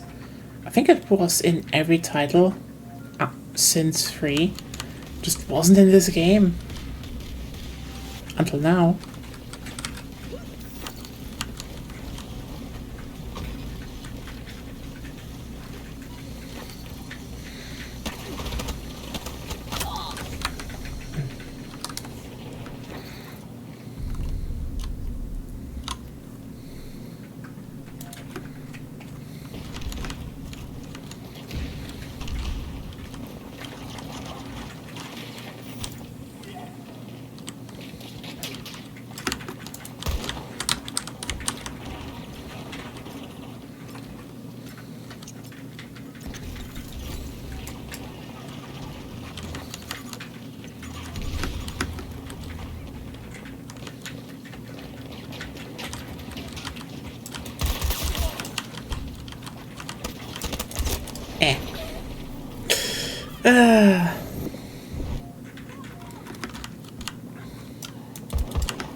I do like the AN-94.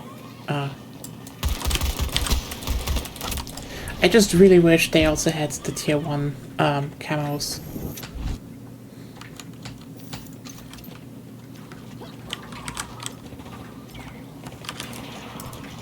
Take some supplies. Crushing them. Keep it up.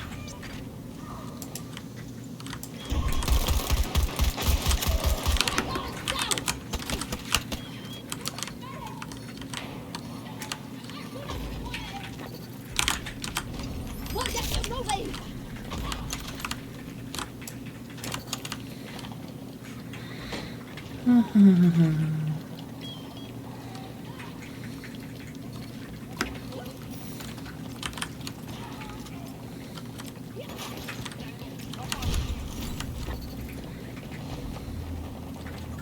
Danger here.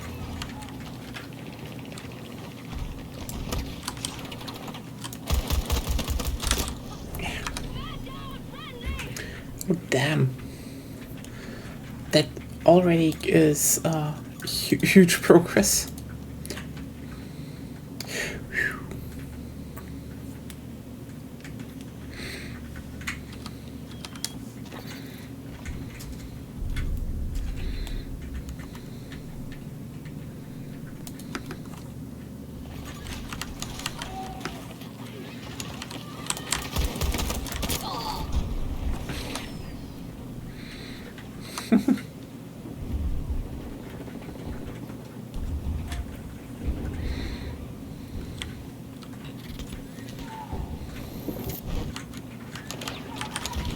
Reloading.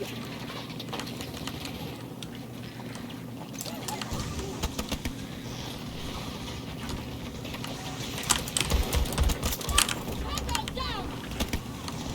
I just realized they did place a bit more cover everywhere. Take some ammo. Need a second here. Full control. Don't back down.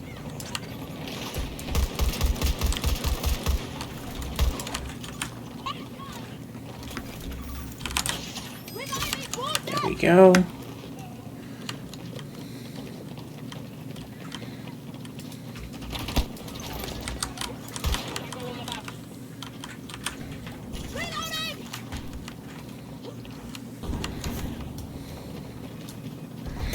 And let's throw one here. Mission, it's yours. Let's get another nice objective fortified. Yes, thank you. Oh, yes. Getting all those objectives fortified by throwing an ammo box onto them.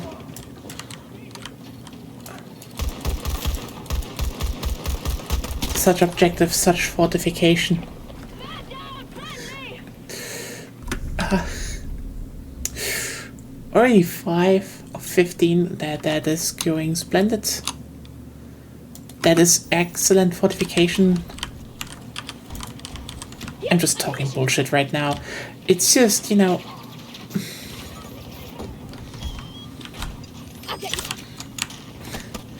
honestly, I think this event is like, I generally like it. I mean, I know some parts are like, okay, hey, here's stuff, so you can like finish up some tier 1s that you still wanted to do. And generally, that's good. They should probably keep that. I kinda wish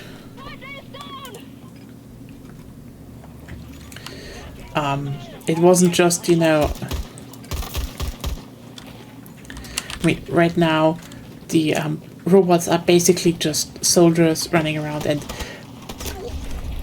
hey, I'm not complaining. As I said before, this is like, it's work to like still write a new AI and make it believable. Like, you would need to have different animations, a few different behaviors and such. You would need to adapt health pools. There's a lot more that goes into making a full co-op mode, I would say. But yeah, I would generally say a good they could make a co-op mode with robots. And it would probably be pretty, it would be popular, I would say. You need ammo.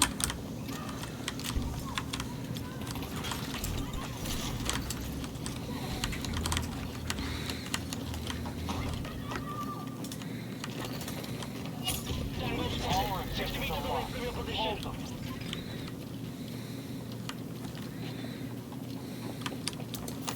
Ammo here.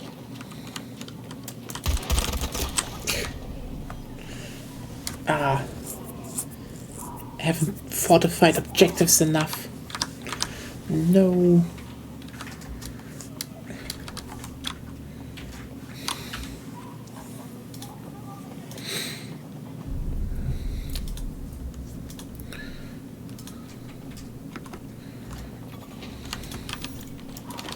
Yeah, ammo.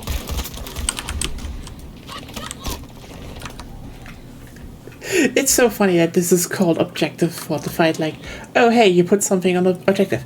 Yeah, you know, it's neat that you get it, but it's kind of funny because you'd expect it would be something more, a bit more substantial and not just, oh yeah, you threw down a crate.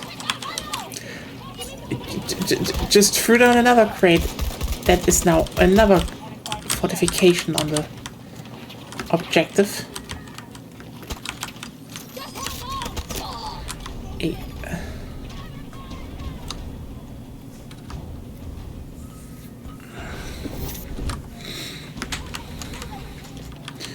Now I'm throwing another one in and...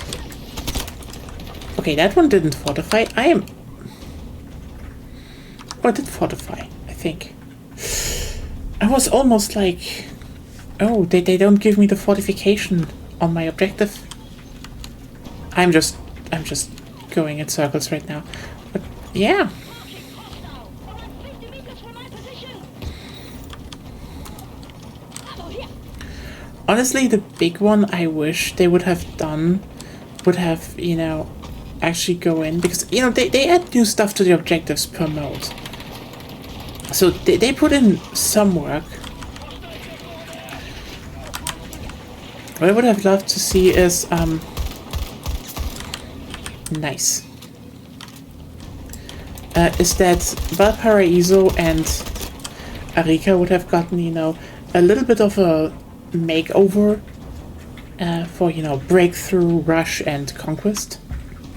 You know, fixing a few things, for example, like Valparaiso, there should be, like, especially in conquest, there should be a way, like one or two, to actually move easier up the mountainside in the middle. I don't think we need to talk about that a lot.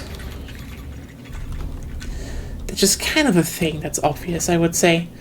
Otherwise, like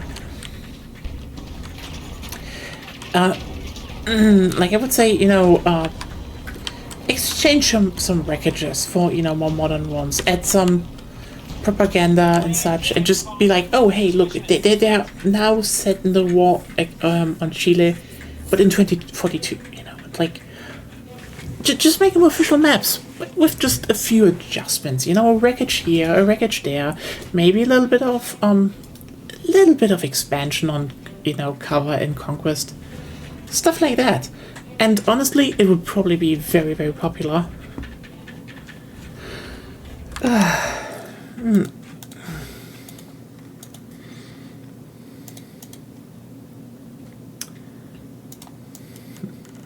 Quite a slow day today, though.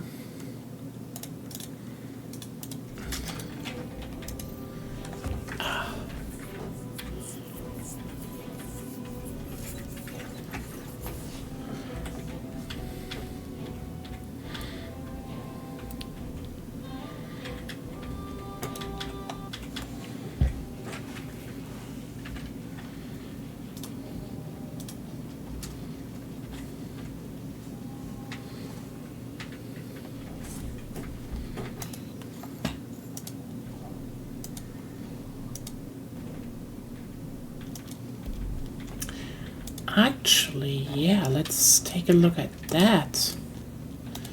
You're telling me I have a better site? I will use that better site No question.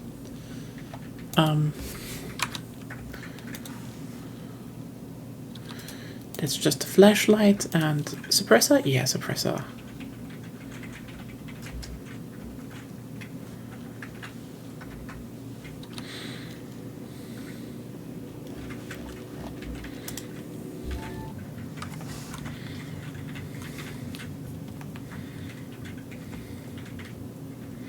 I also like how they reworked it, that they're now showing, you know, oh hey, this is what the mode is, how it works, and there's like some tooltips below, or you can also switch between tips and intel. It's like, it's just, they really have done a good loading screen in that regard. It's like, oh, do you show tips? Do you show lore? Do you show maybe, oh, you know, how about people can choose, and like, ooh, good design actually. I hope they keep this up for the next game. They have some really good stuff here, and like, would be a shame if they didn't do that. Other resources are up for grabs in this region. This is a bit of a gold rush scenario, Notepads. The more we hold, the faster we drain our enemies' capabilities. Make them bleed out, and everyone goes home happy.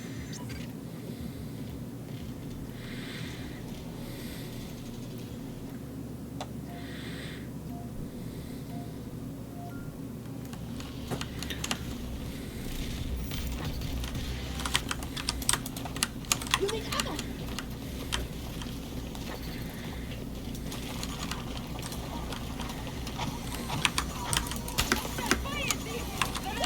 Away from me!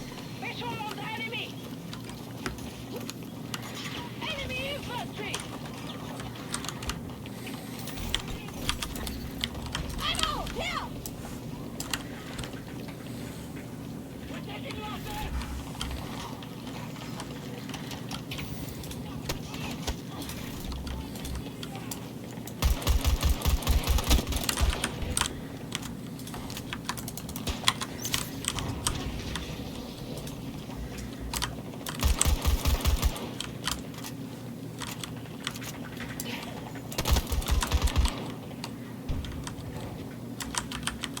Reloading!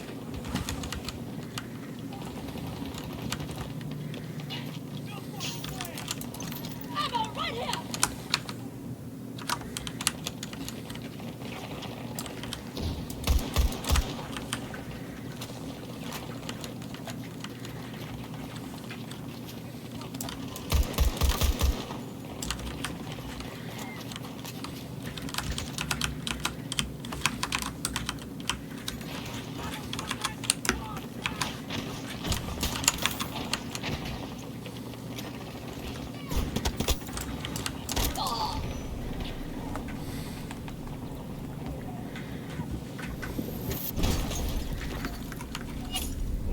Systems are locked. Hold them. Some interesting sound effects also. I mean, generally, I think with what they had in terms of resources, I think they're still doing like really impressive, like really good stuff. You know, they could have just ended the game last year. They could have just said, yeah, that's it. Maybe here and there, like a weekly skin, fuck you. Not, you know, oh hey, we're like generally doing another round of, you know, co-op modes. Bring like whole new, you know, models in for, whole new models in for enemies. Just, they didn't need to do that, and they did. And it's pretty cool. I just wish the vault weapons would drop a little bit faster, but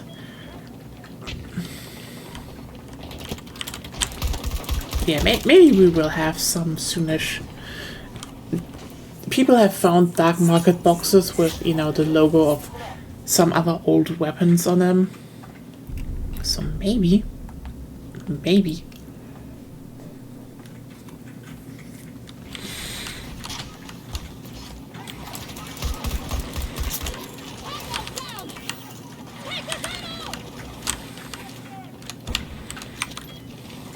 Stay hot!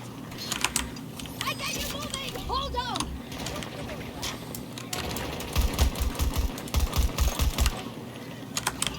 We need you! Hold on!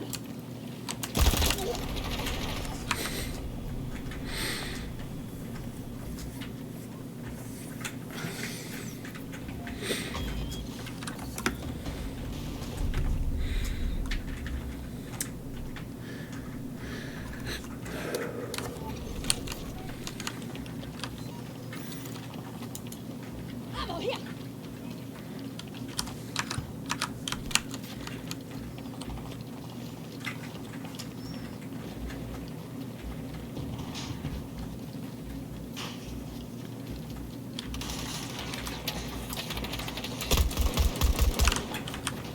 I'm reloading.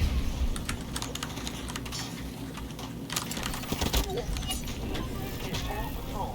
Don't back down. Enemy resources down to 50%. Listen, it's yours.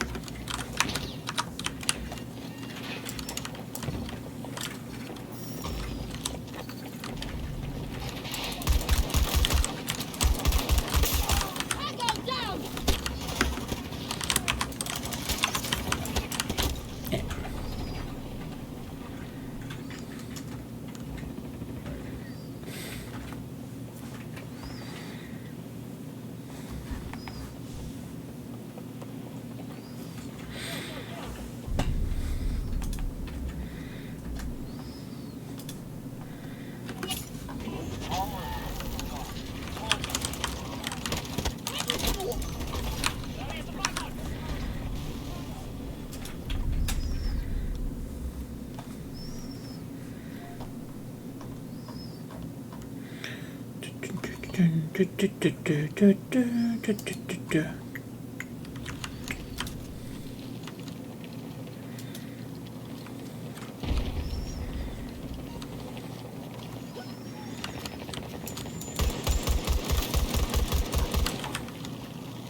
Friendly wounded.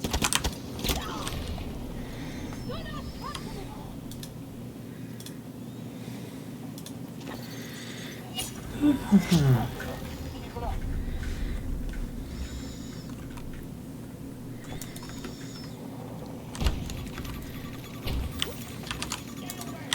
Get some ammo. You're alive, for God's sake.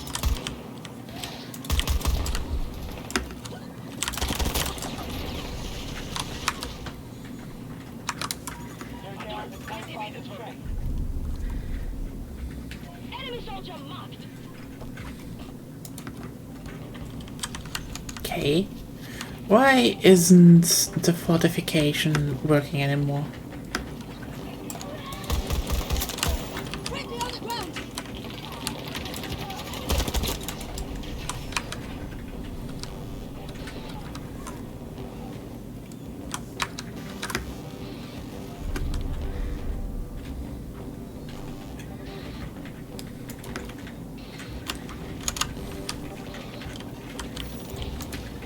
Here, ammunition.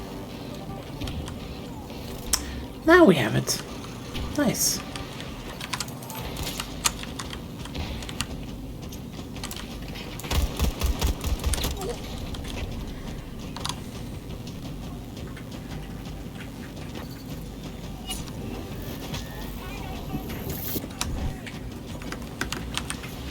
I'm reloading. You need ammo.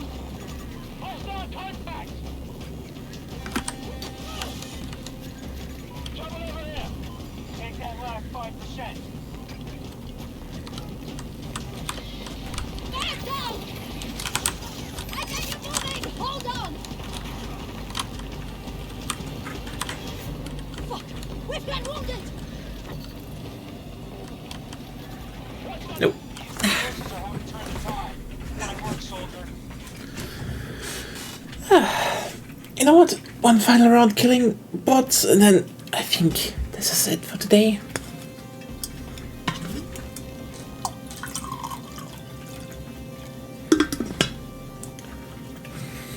God damn it. This music still makes me nostalgic. I really wish they would have just remade the whole game. Now people are like, oh, Battlefield 3 is old, it's not that good anymore. Like, honestly, I wish to a degree they would have just remade 3 and then added on top. Like, you know, just the same maps and then, you know, skins, guns, just maybe better more attachment stuff, just make it a bit more.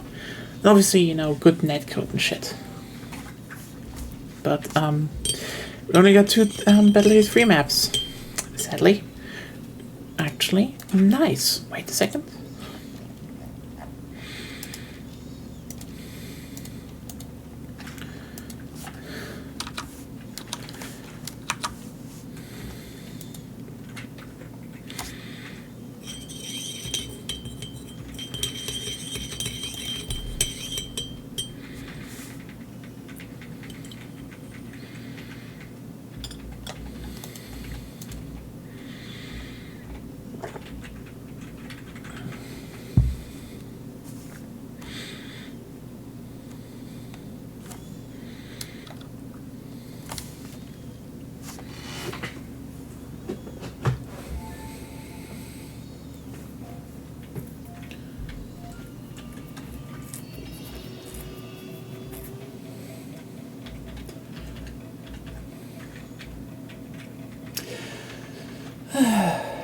That's probably the thing.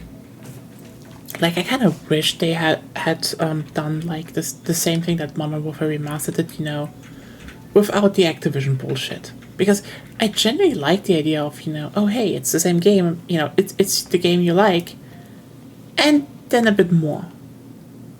Like, oh yeah, it is what you like, it's the same maps and such, and then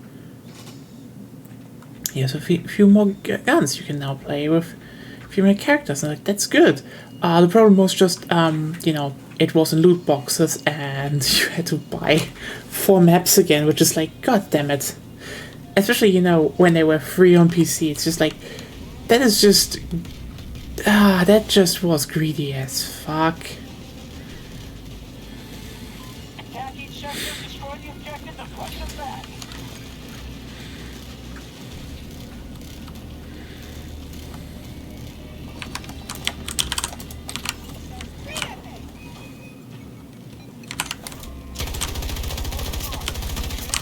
Get near 'em. Charges planted. Make sure they get you.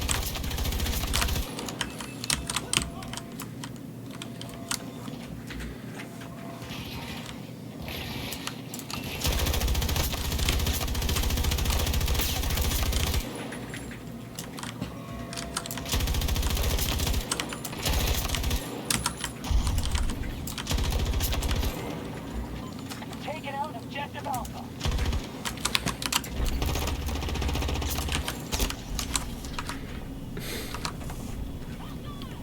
All objectives destroyed. Now control the sector.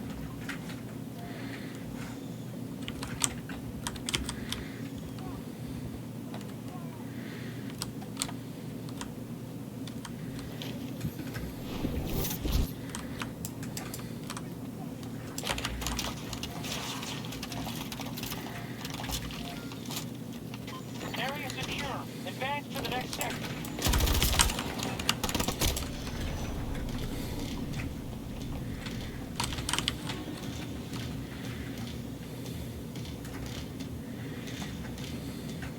Bad guy spotted. 50 meters away from your position.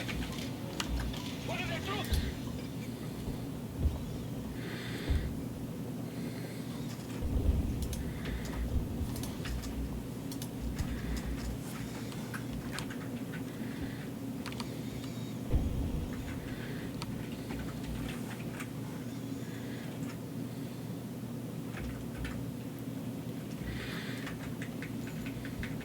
Charges set.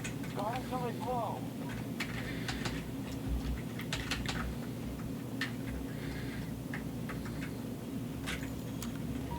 Close the door.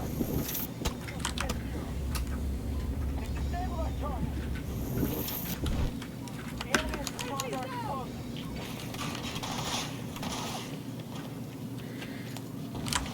Charges planted. Make sure they detonate.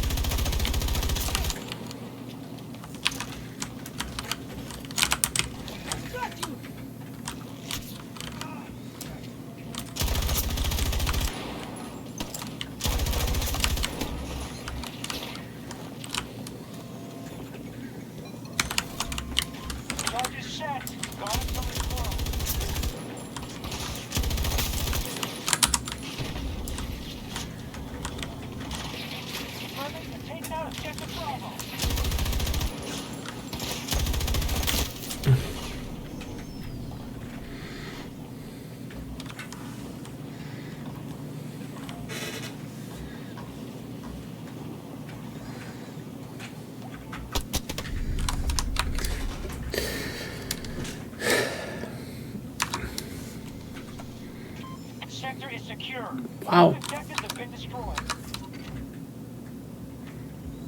That is going shockingly well, actually.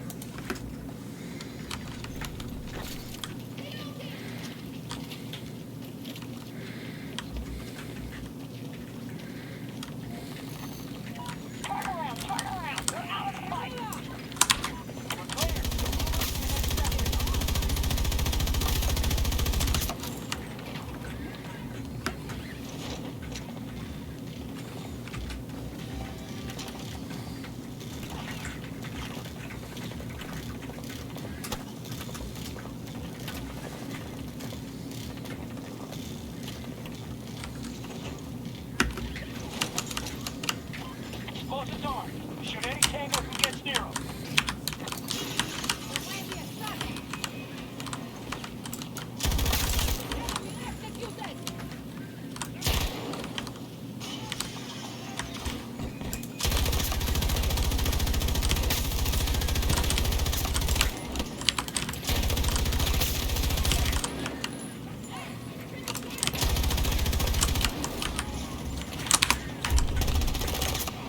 Objective Bravo blown up.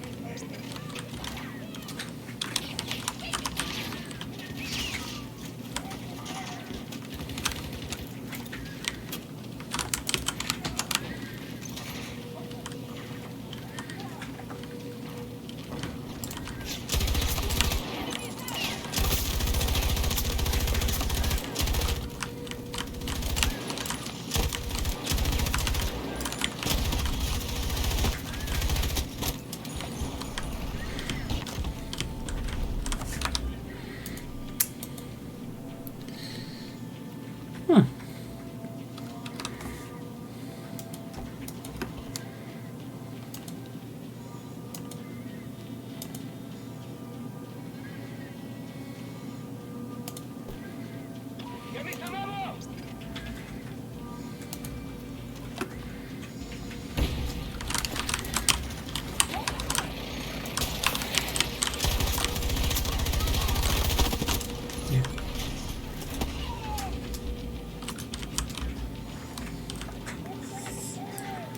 I think they got us here. Ooh.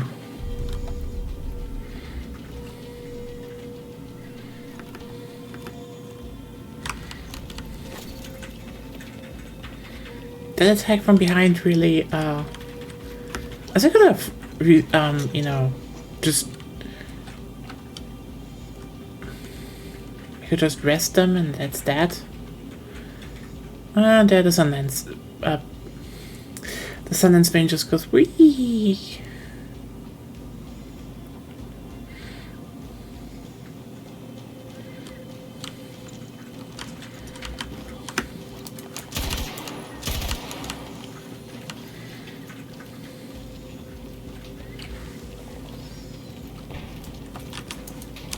Ammunition for you!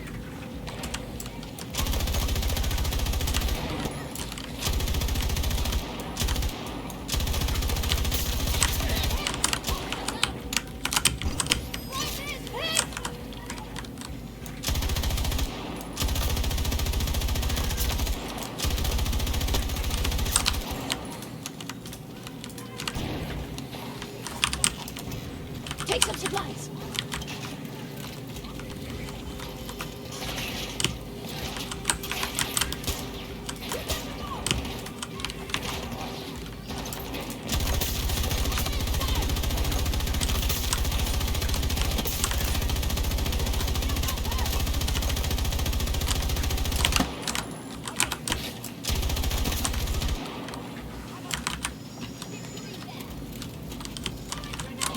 Watch yourself, Bruce. Resources at 50%.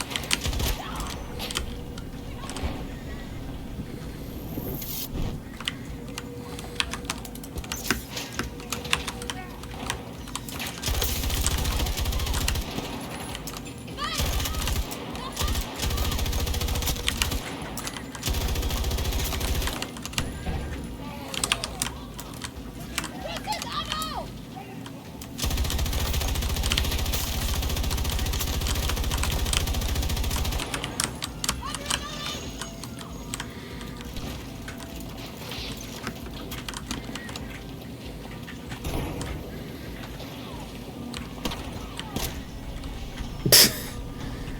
Yeah, oh hey, it's smoke. No.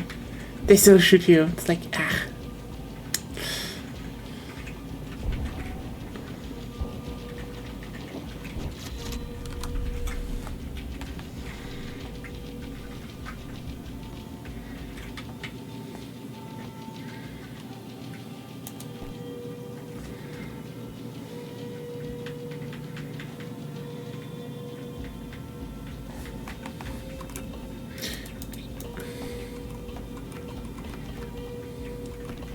Friendly down!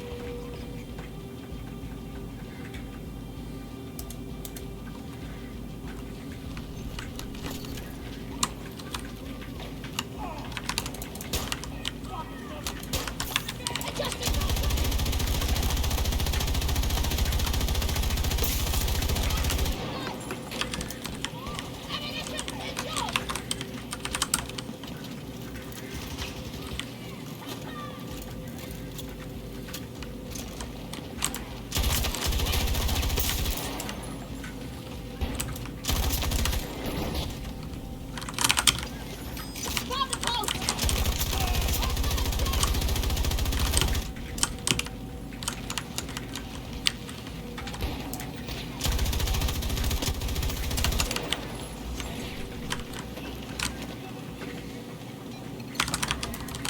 Charges claimed. Make sure they get me.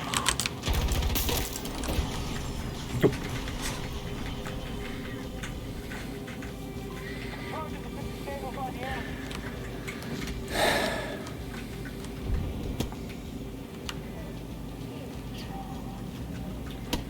There's friendly. Yeah, that explains a lot. If there's friendly fire. Yeah. Ah. Our reserve forces are getting low.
Nice. It's over. We beat them. I guess we actually have one round one on the co-op mode ever. 97 kills and assists. Yeah, that's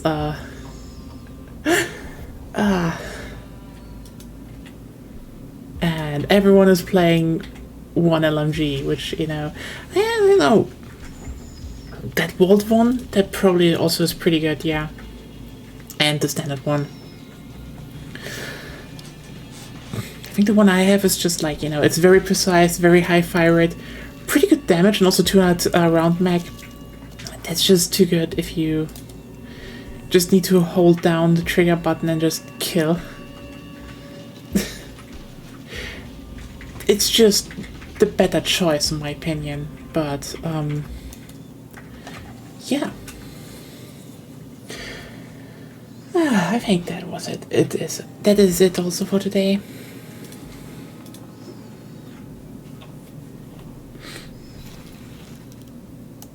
Nice. Well, couldn't use that before, so... Hey, Blasco. Wait, no, I wanted you to get some drip.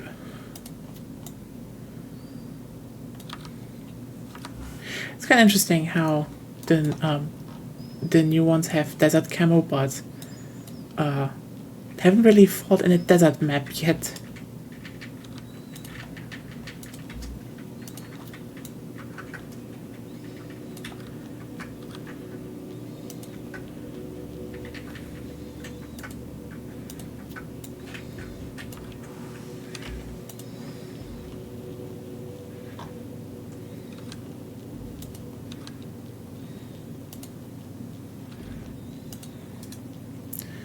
I think Boris has, yeah, Boris, they didn't turn Grandpa into a robot.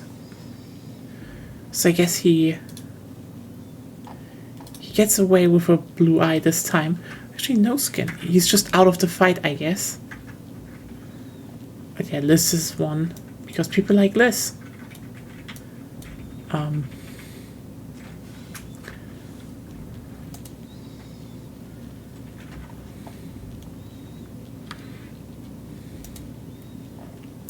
And yeah, they turned Irish into a robot, which is just kind of funny. The only support that fights against them is Falk, but I guess Grandma Falk never lets us down. Honestly, I just kind of wish that Grandma Falk just becomes a reoccurring character in some form. Like, I know how they could put her in, like, the other games, but, like, maybe a skin reference or something. It would just be kind of funny if that's like, oh yeah, in every timeline, every time or place, there will be a German grandma healing you.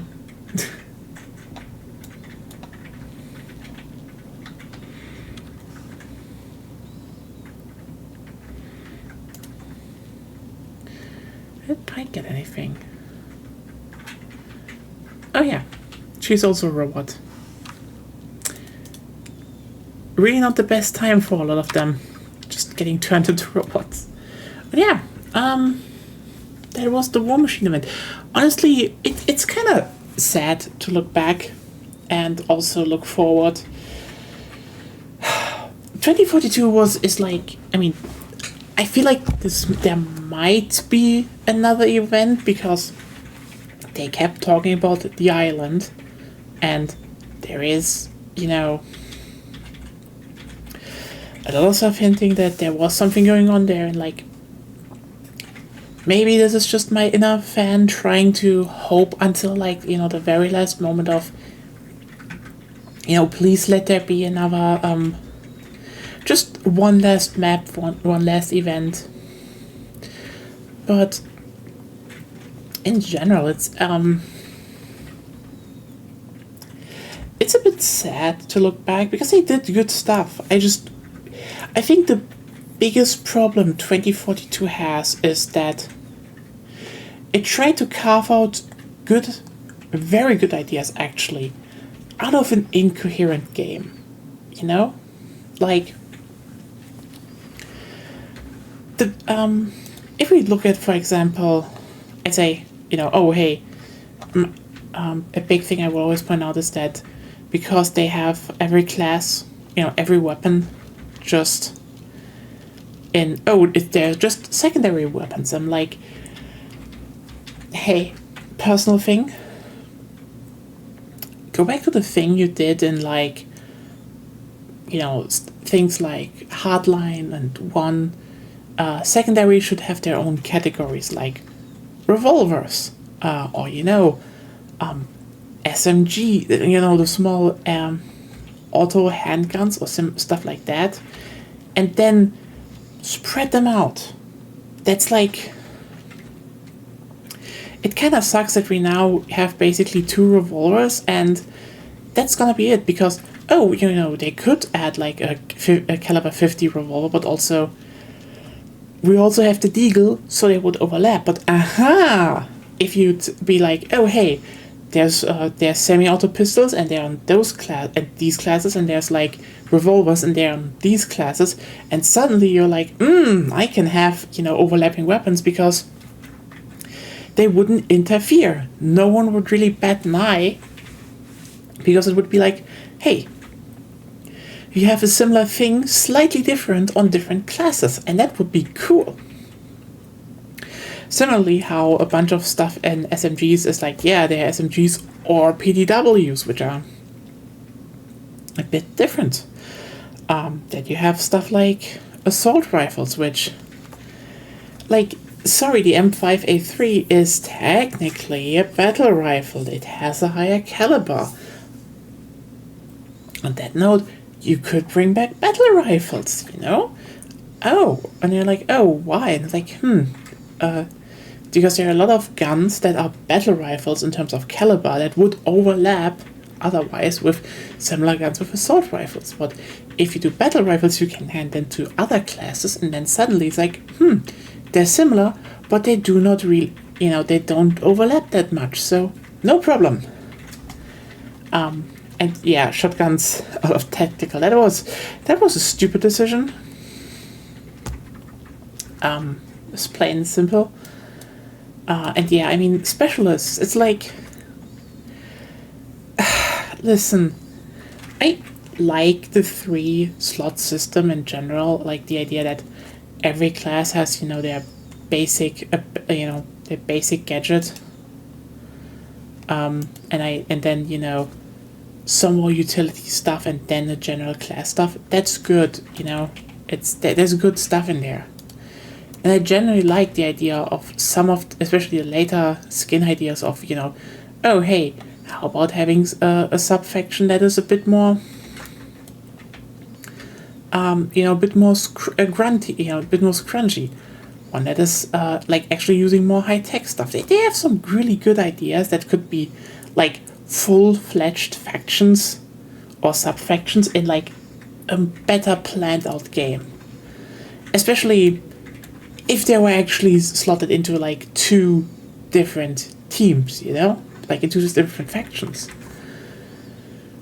Hell, they could literally have made a robotic faction then, if it really was just classes and, you know, accompanying visuals, because that would make it a lot easier to do that, and it would be great.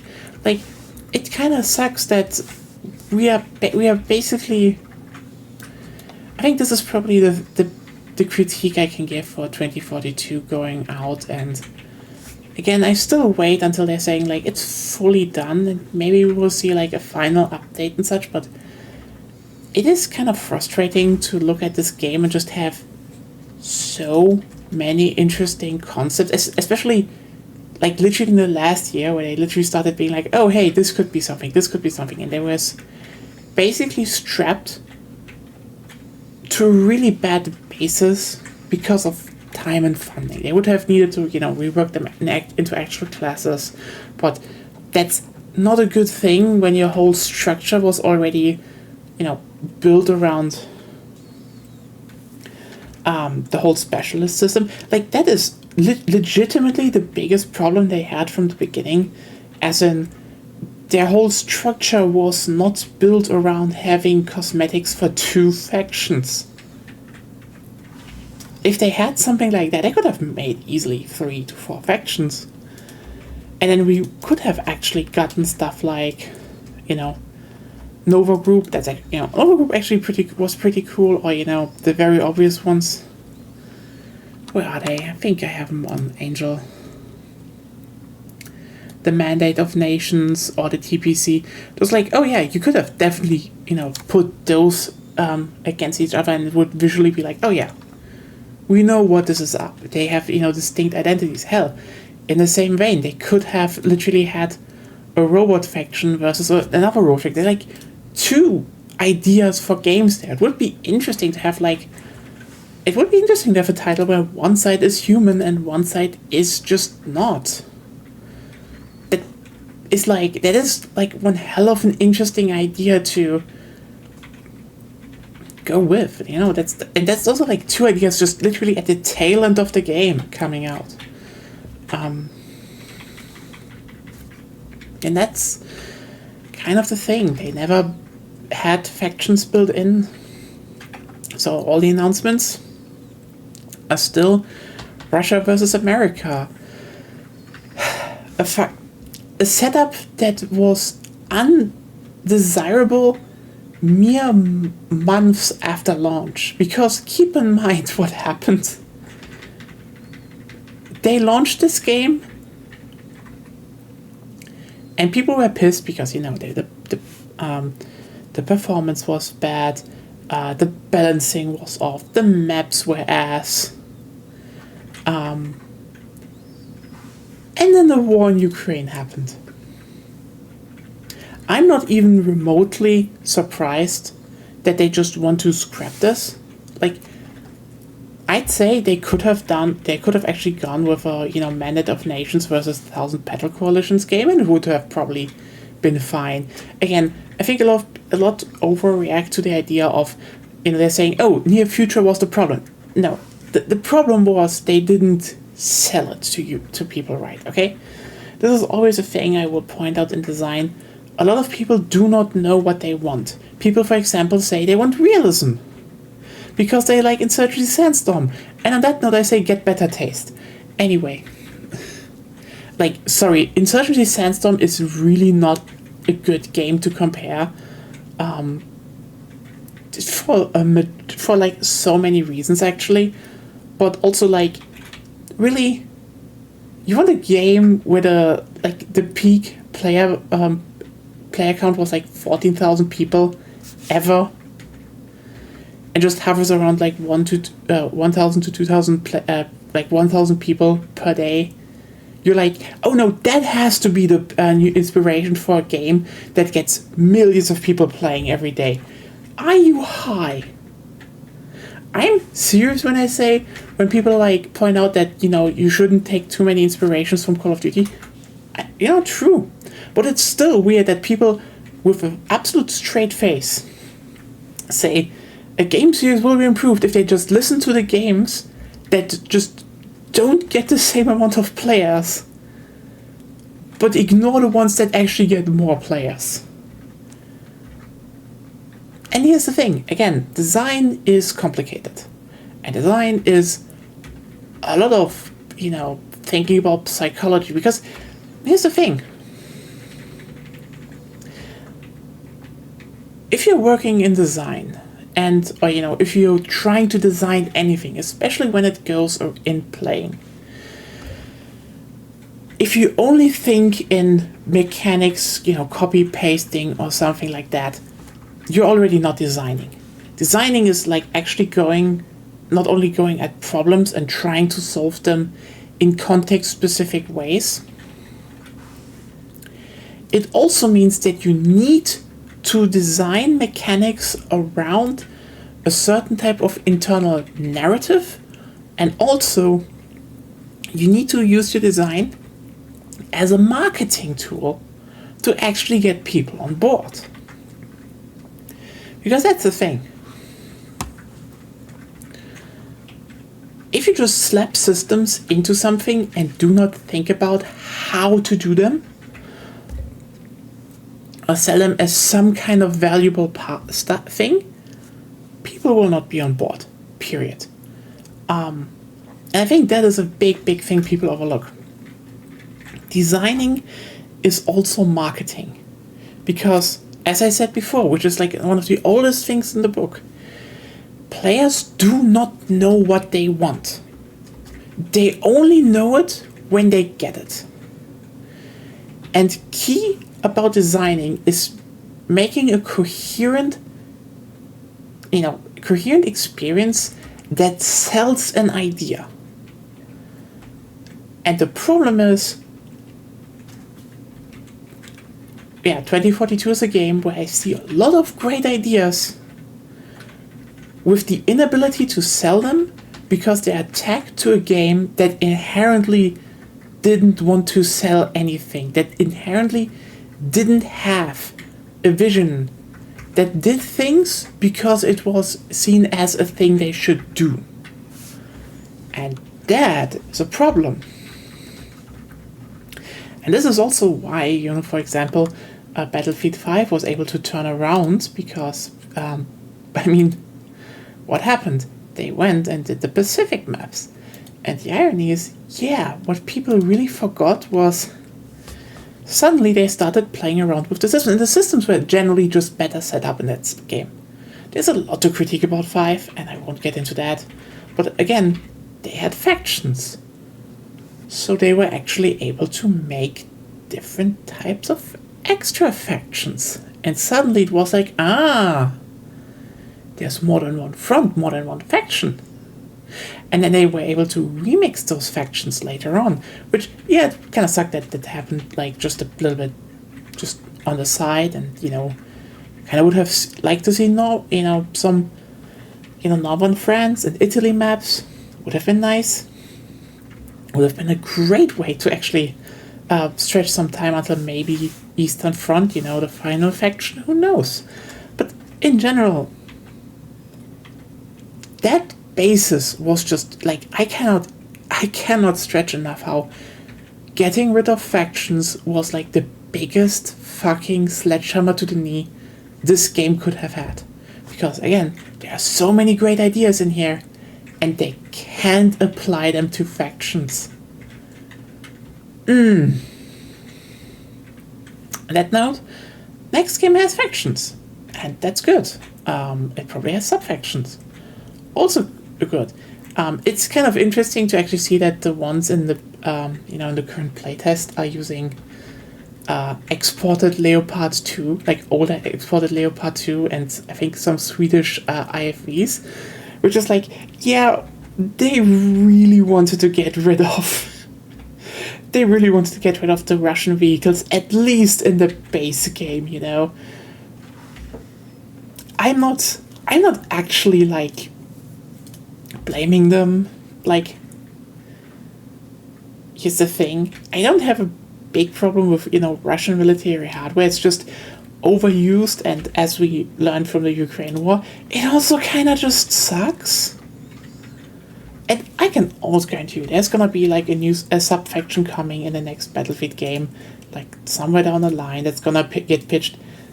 Yeah, my thing is, they're starting out with one faction using American vehicles, one faction using European export vehicles, like older stuff, and then probably the next two ones, like 1 year later, which is gonna be a big update where they, which they're gonna announce, and everyone's gonna be like, oh wow, damn. It's gonna be the French Foreign Legion with French vehicles and probably the Russian vehicles. Or Chinese, who knows? One of them. Probably Russians though. And yeah, that is just such a better basis to expand your game on than this. And it sucks. Because frankly, I wish this game would have been allowed to do more with it. And they can't, because would have been a bigger rework needed. And it wasn't in the plans. And so we are left with a game with great ideas, great concepts, and poor execution. Hope you had fun. See you around tomorrow. What exactly is going to happen? I will put up a question just on Discord if people are like, hey, do you want to play Monster Hunter? Like, if anyone needs to have some Monster Hunter Wild help in the end game and such, and there are enough people saying yes, please make a lobby, it's Wild time. If not, maybe Destiny 2, who knows? I think that makes sense. Anyway, hope you had fun. See you all around, and have a good night. Bye!